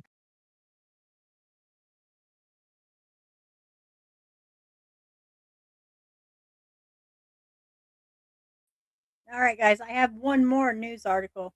Yeah, I didn't either. When she said that, I was like, wow, this is bigger than I guess I thought. I didn't think it was. I knew it was big, but I had no idea that this is this big. But apparently it really is. It's definitely this is a problem, a huge problem. And I don't even know how anyone would really fix this problem. I think that's the hardest part about this is how do you fix it?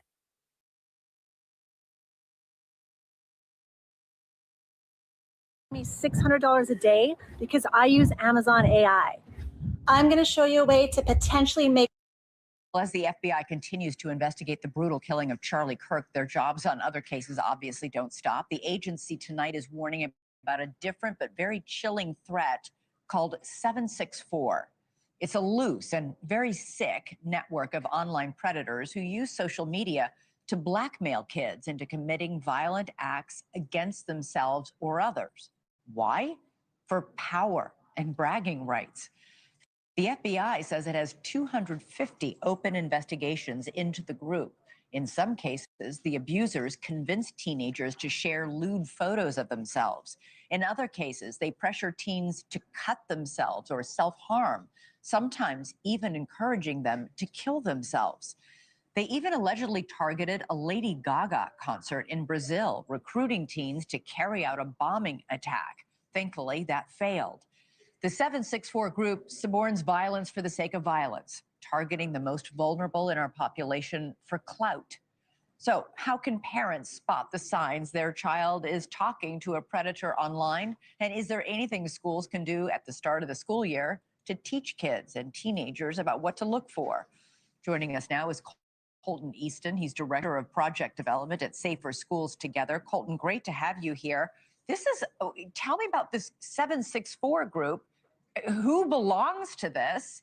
And is it a membership or do people communicate with each other? Yeah, well, Elizabeth, thank you so much for having me. And yeah, the 764 group, among many other of these concerning online networks, is really a group of individuals who may be lacking certain things within their life or some risk enhancers and maybe filling themselves up with some concerning content online.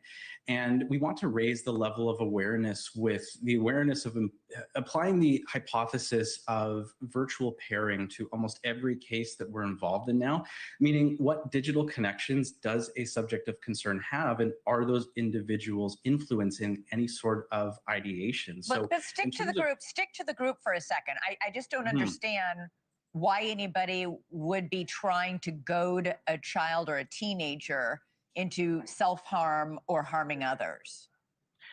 Yeah. And there are unfortunately many different reasons why some of these youth may visit these forums or flock to these groups. It could be out of sheer curiosity or maybe not having any sort of healthy connections that they may be wanting or needing. And unfortunately, a lot of these online groups do provide some of that sense of belonging that this individual may be needing. However, obviously the way that they are recruiting and grooming some of our vulnerable young youth is where we're seeing, of course, the most amount of increasing concern. You're talking about the victims here, the kids who are being targeted. What about the people who are doing the targeting, the people who are doing the preying? Do we have any idea who these people are, where they are? Unfortunately, no, they are more of a decentralized group. So what that really, when we identify the decentralized group, they don't really have any sort of political affiliations or ideological senses or well-beings. What we know is that the founder of the 764 was started in Texas. However, what we do know is that these groups and these affiliations extend well past beyond North America, as well as identified members. As with the internet, really, they aren't tied to a specific geographic location. And so this person who started 764 in Texas and now it's spread, they're just doing this for nothing. They're making kids do self-harm or encouraging kids to kill themselves or encouraging kids to send nude photos of themselves for yucks. I don't understand why they're doing this. Yeah, the ultimate goal really is some sort of destabilization of central groups or communities that are society, essentially. So when they identify young individuals or target young youth who may be showcasing some of those risk enhancers, they will use that as an opportunity to almost look at it as a challenge to say, how can I exploit this potential individual who's showcasing cries for help, and use that as bragging rights within this community to elevate themselves within the tiers of these decentralized networks and gain ultimately more clout and more notoriety. They get notoriety after they encourage a teenager to do something awful to themselves? Unfortunately, because what we do see is when we talk about some of these individuals who are encouraging youth to self-harm and utilizing some of those 764 symbols and imagery, they will encourage them to and coerce them to self-harm with those certain types of symbols. And some of that includes the actual names and usernames of some of these individuals who now thankfully have been arrested. Right. And we do see, again, the good news of some of those individuals being arrested. Our other concern happens with the additional groups that do kind of spawn off from these. And we refer to those kind of as the imitator type groups. Well, you know, this comes on the heel. We just did a segment a couple of days ago on the dark web. And, you know, seeing the assassin of Charlie Kirk, who was radicalized online, and he's not the only one. There is a long list of shooters in the last several years who were radicalized online. And everybody in, you know, Tyler Robinson, the accused assassin, everybody in Tyler Robinson's life said he was withdrawing from face-to-face contact, you know, retreated into his basement or his computer. Or this is clearly a huge issue here. And now you're saying there's this group that is actually preying on these kids, especially when they're younger and even more vulnerable. Yeah, 100%. And what we know about serious violence is that it is an evolutionary process. And that ultimately is actually good news, because now teams can have the understanding and training to recognize what are some of those cries for help or some sort of those indicators that somebody may be along the pathway to violence. So that's why we encourage youth, parents, staff members, teachers to utilize whatever reporting systems are available and utilize the resources that we have on saferschoolstogether.com, because ultimately this school safety is not just the responsibility of parents, not just teachers, not just students, it is everyone's responsibility. So we want to provide as much training and resources to catch these cries for help before these tragic events happen, because too often we find that these cries for help are found after the event, and we want to flip that. Yeah, boy, that's important work you're doing, a great resource. For anybody, the saferschools.org, you said, is the website? Saferschoolstogether.com is where you can find all of our links to our training. Saferschoolstogether.com. Okay, check it out if you're a parent or even just know and care about a young teenager or a kid. There's a lot of scary stuff out there. Colton needs to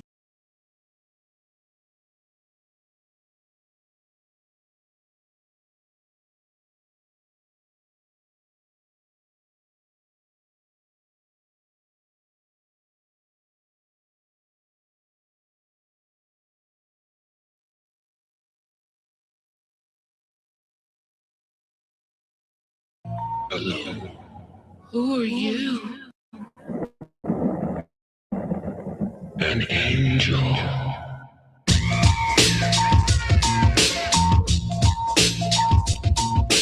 Y'all remember Slenders? If you've ever been on Roblox, chances are you've seen avatars like this, this, and this. They're everywhere. Wherever I go, I see avatars like these, and it's been like this for a while. So I got a little curious, and I wanted to ask people why they dress like this. That's why 7 months ago, I made a video called Interviewing Roblox's Wannabe Gangsters. In the video, I went around various e-gangster games like Dollhouse Roleplay and The Hood, and I asked people a bunch of questions. Thing is, though, recently, someone from my Discord contacted me saying they had insider information on a group that was known for extorting people. They showed me the people, and they played Dollhouse Roleplay. Your grandmother got simultaneously by 15 tap dancing chimpanzees while you were playing Roblox. No, she did it! They played The Hood, and they looked like this, this, and this. And they were behind the recent Roblox cult, Spawnism. But this video isn't about Spawnism, rather the bigger community behind the cult. But knowing all this made me realize there's two parts to the e-gangster community. The part that we see and the part that we don't see. The part that we don't see is infamous for extorting people, doxing people, swatting people. Not good stuff. In fact, the stuff they do is so bad, they're under investigation by the FBI. This second part of the community is often referred to as the comm community or the extort comm community. And then people in that community are called comm boys or comm girls. What does comm even mean?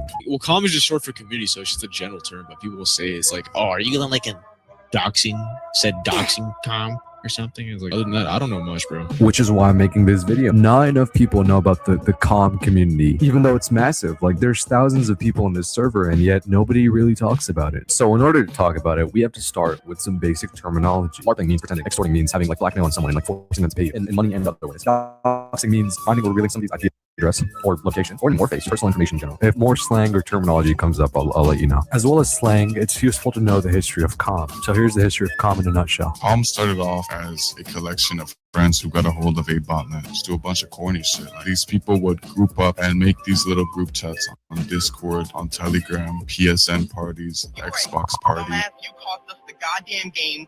Burn in hell, mother. All those were around 2011 to 2012. So January 2019 is where comm kind of took off. Like Roblox comm started when The Hood was released. That's where everybody had each other on Discord. When this kind of community started, which is now called The Hood comm. A lot of these people in The Hood comm are corny comm kids that you see walk around with headless core blocks. How much does your fit cost? I think it's probably like, hold on, wait, my dad is calling me. Something that has a lot of money, which makes these e-girls get attracted to them. They pretty much like e-date, they get their trust, you know, all sorts of personal information. And then they start asking for inappropriate photos, and they threaten to like send all those bad images to their family unless they send like more photos. And they'd use those photos to flex on other people, be like, yo, I have these photos and I got them through extortion. Most times they'd find people on comm. I just want to bring to light that we actually do have a missing girl that has been lured out of her home. I'm not going to go into great detail. I'm sure you guys already know, but she was lured out of her home and she played these games. And there is a good possibility that this may have something to do with it. But please, if you have children, monitor them. Like I said, I have a grandson that I let him play Roblox, but I'm also in there with him. He doesn't play without me. So a lot of these missing kids that we cover, you know, it crosses my mind every time. Is that, how would we, I guess as an advocate, I want to know how I can better help with these children and help parents try to teach them. But there's so much to this that I really don't know without the parent not letting them play at all or monitoring that I can help at all. But if you guys have any ideas, shoot them at me. Like I want to help these families so much, and kids come first always. And if I can do anything to help children, I'm going to do it. So if you have any idea about it, please shoot me an idea. To flex on. Just as a reminder, comm means community, but it also kind of refers to this genre of Discord server. Here's how to tell if a server is a comm. Look at the roles. If you think some of them have to be censored for YouTube, it's probably a comm. Look at some of the members. They named themselves on Discord, "Kill me for my sins." If you see people with names like that, it's probably a comm. If the text channels have 4 letters or less, it's probably a comm. If there's channels segregated by gender where minors post pictures of their faces, it's probably a comm. Quick little side note, there's a really big YouTuber who I can't mention, but he's over a great scene. And in his server, he has channels where people post photos of their faces, not people minors mostly. I feel like that's a little bit of a safety hazard. Again, it's not my place. I'm not the people posting the photos. They can make their own decisions. I just feel like it's a little unsafe for kids to be posting their faces anywhere online, let alone on Discord, like the best place to get groomed. I ended up reaching out to the guy, but after some conversation, he was like, in practice, this doesn't really happen. And it's more so just a tool for like the community to engage with each other. That's how you tell if it's comm server. Comm servers are kind of like the places these extorters meet each other, but they can't freely talk about, the extorting they did. So pretty soon, Extort.com came around. They're like comm servers, except only for extorters to collaborate and communicate with each other. That's how the most notorious Extort.com server came around. It was founded by this guy called Felix when he was 15. He was a lonely kid who really didn't have anybody to keep him company other than the internet. Discord, Roblox, Minecraft, these are the platforms he uses to seek social interaction. And as a result of this, and as a result of the people he met online, at age 10, he's infatuated with violent imagery and gore. At age 13, he's thrown into juvenile detention for threatening to do stuff at his school. And by the time he's 15, he's so notorious online that he decides, I'm going to start my own group and I'm going to call it 764, named after the postal code in my town, which that wasn't a smart move. But the people he invited to 764 were his friends. His friends were known for extorting, scamming, and swatting people. Not good stuff. And he was like, dude, if we all work together, we could get more things done. We could extort more people. We could be more notorious. It's like content houses, except Okay, I couldn't handle that anymore, but I do have something else. I'm not big on this. I don't understand Roblox slang, I guess. So I'm confused with that, but I do need to learn so much more about this just with the children. I mean, this is important. We've got to figure this out.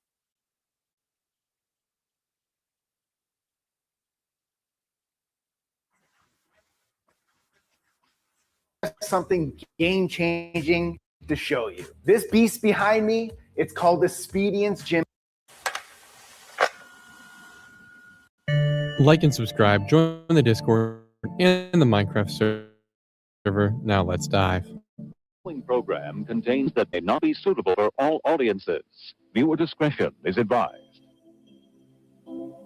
On Wednesday, May 21st of 2025, I received an email from an anonymous user. Hey, how would you feel about making something to address a child exploitation problem? My personal intention is to try and get people interested in prevention, education, and preparation when it comes to child abuse problems. But I may have documentation on interesting topics like predator rings on the surface web or info about widespread normalization of exploitation. Just hoping you may be interested. Not a paid collab thing. I continued emailing back and forth with this user until I received a link to a Google Doc, which detailed a multi-month-long investigation this group, which has asked to remain anonymous, had conducted after getting in contact with some girls who had been suffering. The initial pages of the documents covered many things we will get into throughout this video, but the focus was how bad the child abuse problem was online, how no one realizes it, and the fact that it's in extremely obvious places. The rabbit hole for this video begins when the author of the documents introduces one individual by the name of Kuro.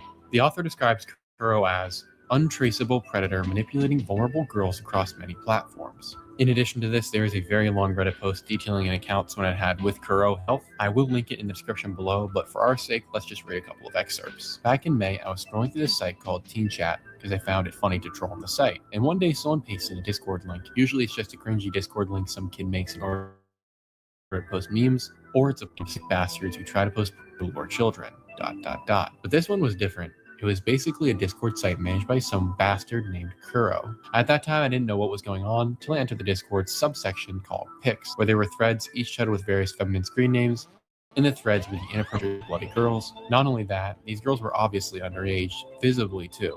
Definitely not young-looking adults. To make the matter worse, Kuro writes snarky comments regarding his victims and even lists the contacts to a lot of them. The idiot also took screenshots of the convo he had with these minorish girls in order to brag about how he pulled, in quotes, these girls. So I immediately contacted the FBI and CyberTip, and I had to visit a therapist twice because of the mental shock I got. But the FBI told me they'd contact me if they wanted more info. From this, we get a pretty direct idea of Kuro's behavior and understanding he operates mainly on Discord, but prowls on a site known as Teen Chat looking for vulnerable children, which there are plenty of, as unfortunately the site is one of dozens created under the guise of being a child-friendly place, when in reality, they are havens of debauchery, specifically people who are looking to get children into creating CSAM. This is not even the slightest exaggeration either. I tried two of these teen chat sites out of curiosity, and literally the exact same second I entered the chat for the first site, I was met with links to a Telegram and Discord channel selling this sort of content. Additionally, there were conversations being conducted between children and adults pretending to be children, prostituting themselves, with the latter half saying things like, "I'm a 15-year-old boy looking to blah, blah, blah, blah, on camera," or "I'm a 14-year-old female looking to dominate femboys." These are likely adults, but some are genuine children. And so for curiosity's sake, I wanted to dive a little bit deeper and test how long it would take for someone to try and bring me into one of these rings. And so I decided to try posing as a child again. I joined a website called 2Chatto, which is allegedly for teenagers, yet allows you to select ages as young as 5 when creating your profile. Upon entering the site, it was slightly more advanced than the others. It allows for massive group chats as well as one-on-ones, sort of like Omegle, in addition to the ability to voice and video call and send images, making it pretty convenient for people like Kuro. After creating my account, I joined a one-on-one chat and was immediately placed into conversation with a groomer. I made it abundantly clear I was a 13-year-old girl, while he claimed to be a 15-year-old boy named Jack, but was trying way too hard and clearly was no such thing. He asked for pics and to be friends with, quote, benefits, all within the span of 3 minutes. Needless to say, it was easy pickings for Kuro and others looking for young victims. And it's very much helpful for people like him that each of these sites is built to facilitate this sort of interaction, to the point I'm suspicious of whether or not these were designed by Kuro and people like him. Because funny enough, there are 0 requirements to sign up and start talking, and the only requirement is for you to type in an email to receive images and video calls, which is likely more to avoid spam and bot activity than anything else. Because funny enough, it doesn't actually require an email verification. You just have to enter an email, which could be anything with @gmail.com at the end of it. So if paired with the correct VPNs, what we have is an almost completely anonymous relay chat system. And remember, these are just 2 of dozens of these sites that I found, and when one goes down, another one comes up the next day. However, that's just where it begins for Kuro. And we know this because the author of the papers detailing this case began discussing with me the Kuro process for entrapping young girls based on the chats and screenshots they've received from victims during their investigation. For Kuro, his process begins on sites like Teen Chat or one of the other dozens of copies, but the goal is to quickly shift that child onto either Discord or Telegram. And that's where things really begin. Like a spider with its web, Kuro will begin entrapping these children. He will spend days, weeks, months, however long it takes building a relationship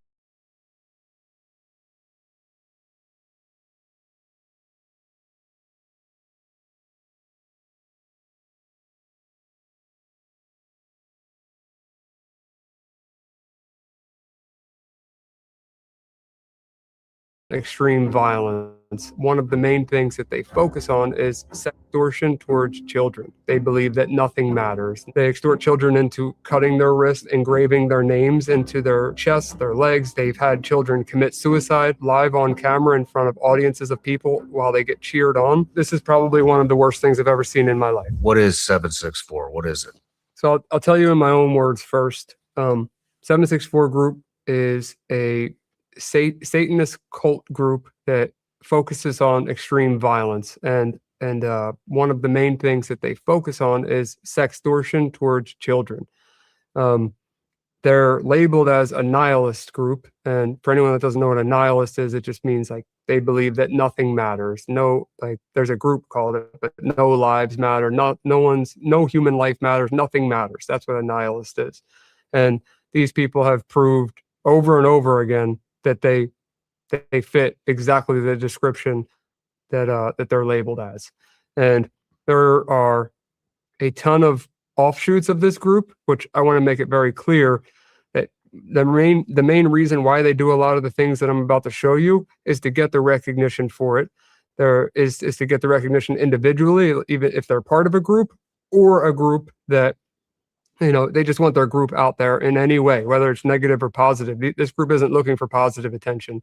I'll just be candid about it and tell you they extort children out of sexual material. They extort children into cutting their wrist, hurting themselves, cutting areas of their body, engraving their names into their chests, their legs, their arms, their faces. They've had children commit suicide live on camera in front of audiences of people while they get cheered on. They convince children to kill animals in their house, like their pet cats, their pet dogs. They try to convince them to kill their family members, commit mass murders, bestiality, incest, you name it. A lot of it has already been done.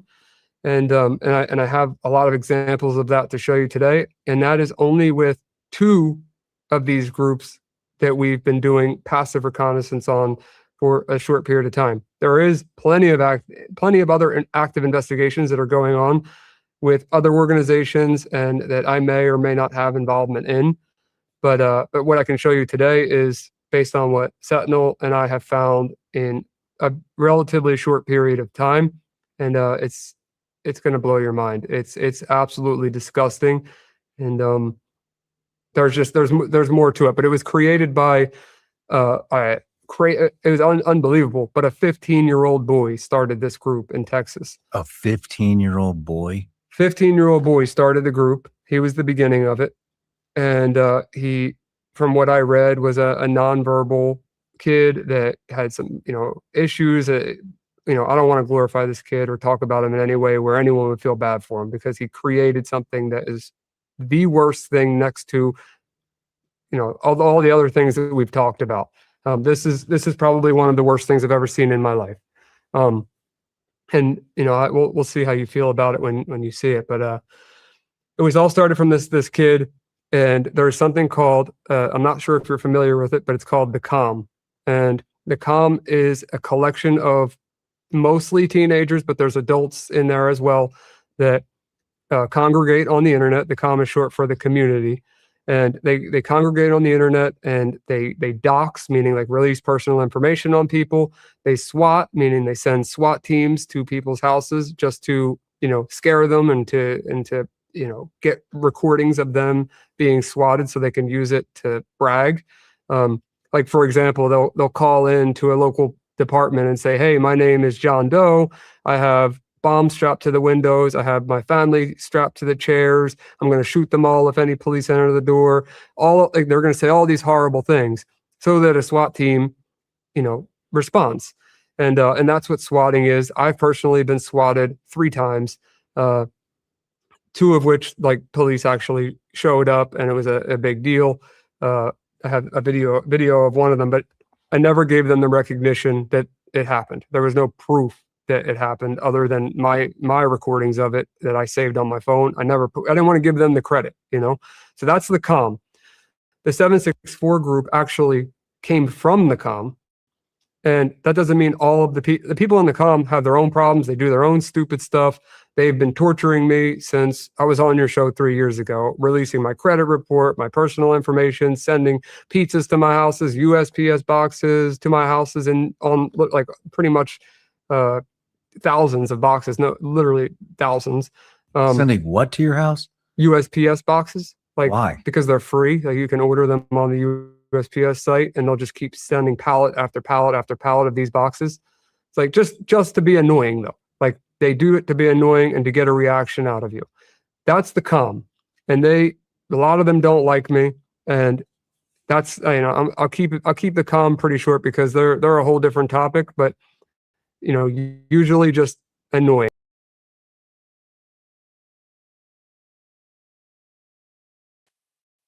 Okay, guys. I actually did find an article that I would like to share with you, and I'm just going to read a little bit about it.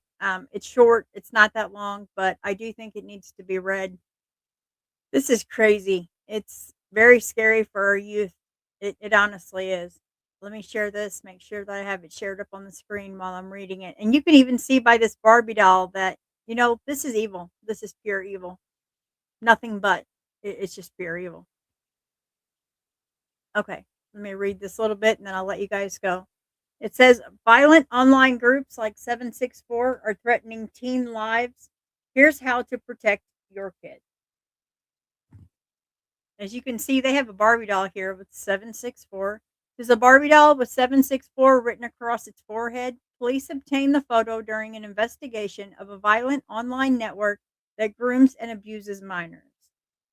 A network of online predators known as 764 recruits, grooms, and extorts minors, particularly girls struggling with mental health across the globe. Watch for withdrawal from friends, obsession with new online contacts, unexplained physical marks, weight changes, mood swings in your teen.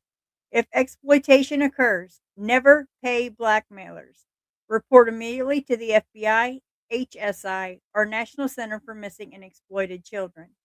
Teens across America are being recruited, groomed, and extorted by this network of online predators known as 764 that specializes in coercing minors to perform sexual acts and self harm on camera, and in some cases, encourages teens to kill themselves. Here's what parents need to know to keep their children safe on the internet, and based on this information provided by the FBI and Homeland Security investigations. What is 764 and how does it recruit children? The term 764 is used to describe a loose network of violent online groups that prey on the youth, typically girls between the age of 10 to 17. Wow, 10 to 17. Oh my goodness. Struggling with mental health across the world. They often groom their victims by establishing a friendly or romantic relationship and then threaten to dox them, publish their personality, or publish their personally identifiable information online or swat them, report a false 911 threat, or go to their home. Once predators have obtained recordings of self-harm or child sexual abuse, they continue to blackmail the youth to produce more. The groups try to desensitize the children and make them more easy to manipulate by sharing violent content such as rape and beheadings. Oh, for heaven's sakes.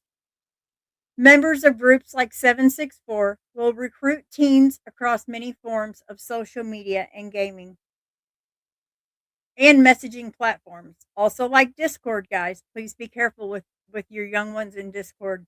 Anything that has a connection and can be in the online world, they can target.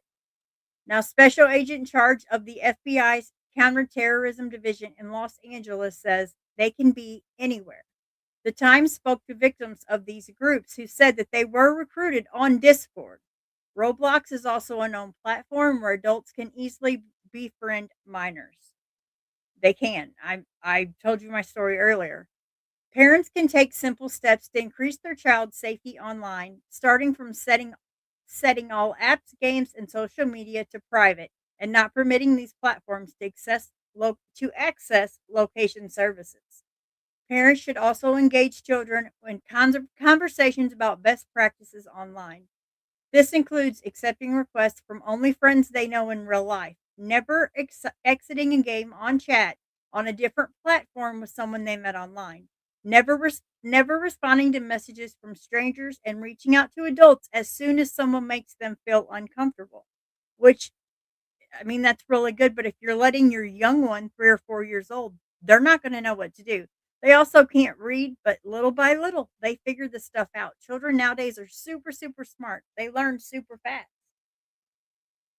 Parents should also talk through exit plans just in case the minors find themselves in an unsafe space online, and ensure kids that they know they are not to blame or not in trouble if they become victims of this abuse. Even the best kid can stumble into something. Now, this is said by the Homeland Security Investigation Special Agent Theo Cushing. It's important minors have a judgment-free space to say, hey, I stumbled across something terrible. Something bad has happened.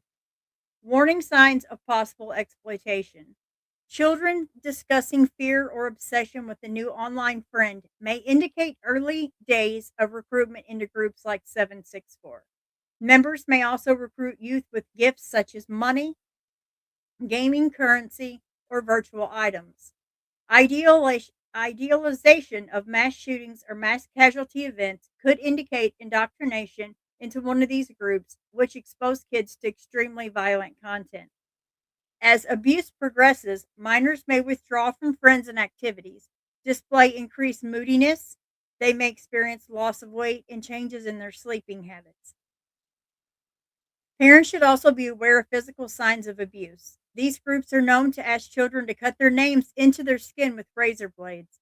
Adults should also look out for other types of self-harm, such as scratches, bruises, bite marks, and burns. Children wearing long sleeves and pants in hot weather is a possible indicator that they are hiding self-harm. Predators may ask children to hurt their pets. A family pet dying under suspicious circumstances or becoming uncharacteristically fearful of your child could be a sign that your child has been exploited by one of these groups. What to do if you or your child is being abused. And I hope this helps some. I really do hope this helps, guys. At least one. Victims of sextortion should never pay their predators or send more content, as doing so will make the exploitation worse. If your child appears at immediate risk of suicide, please dial 911. Online exploitation should be reported immediately. Minors are encouraged to save everything, including images, videos, and text. This will help with the criminal investigation, and it will go after the perpetrator and prevent them from victimizing any more minors. If you believe someone is a victim of child sexual exploitation or you are a victim, you can call the No 2 Project tip line at 833-591-5669. Information received through this tip line will be reviewed and referred to HSI field offices for potential investigation. You can report an internet crime to the FBI at www.ic3.gov. You can also call 1-800-843-5678 or submit a cyber tip line report to the National Center for Missing and Exploited Children. Now, the center offers a service called Take It Down. Now, that helps minor victims remove or stop the sharing of their sexually explicit content online, even if they are now an adult. A year ago, the Department of Homeland Security launched the No 2 Project, a national public awareness campaign to teach children and parents to combat online child sexual exploitation. The campaign offers education, explains how to report, and also offers response and support resources for victims of online child sexual exploitation. Community members can also request a presentation on ways to protect children and teens through Project iGuardian. The presentations are delivered by HSI special agents and other subject matter experts at schools, community groups, corporations, and nonprofit organizations. Or you can email iGuardian.hq@hsi.dhs.gov, which I know you're not going to remember. It was even hard for me to say, to request an iGuardian presentation. That's really just about it that's on here.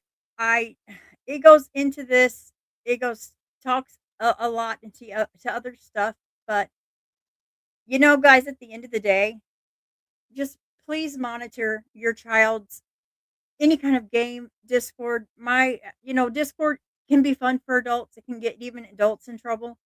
All I ask, guys, please just monitor your child's social media.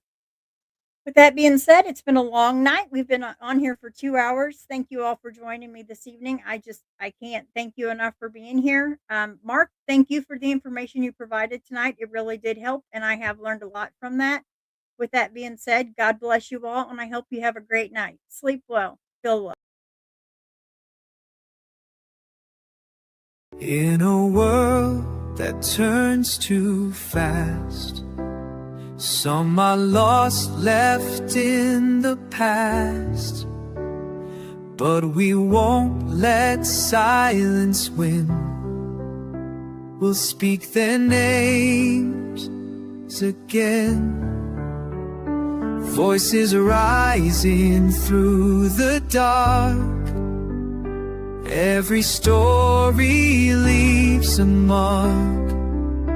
We are the ones who won't forget. The fight for truth is not done yet. We shine the light, we raise the call. For the missing, the broken, we stand tall. For justice, for healing, for every tear, we carry their name.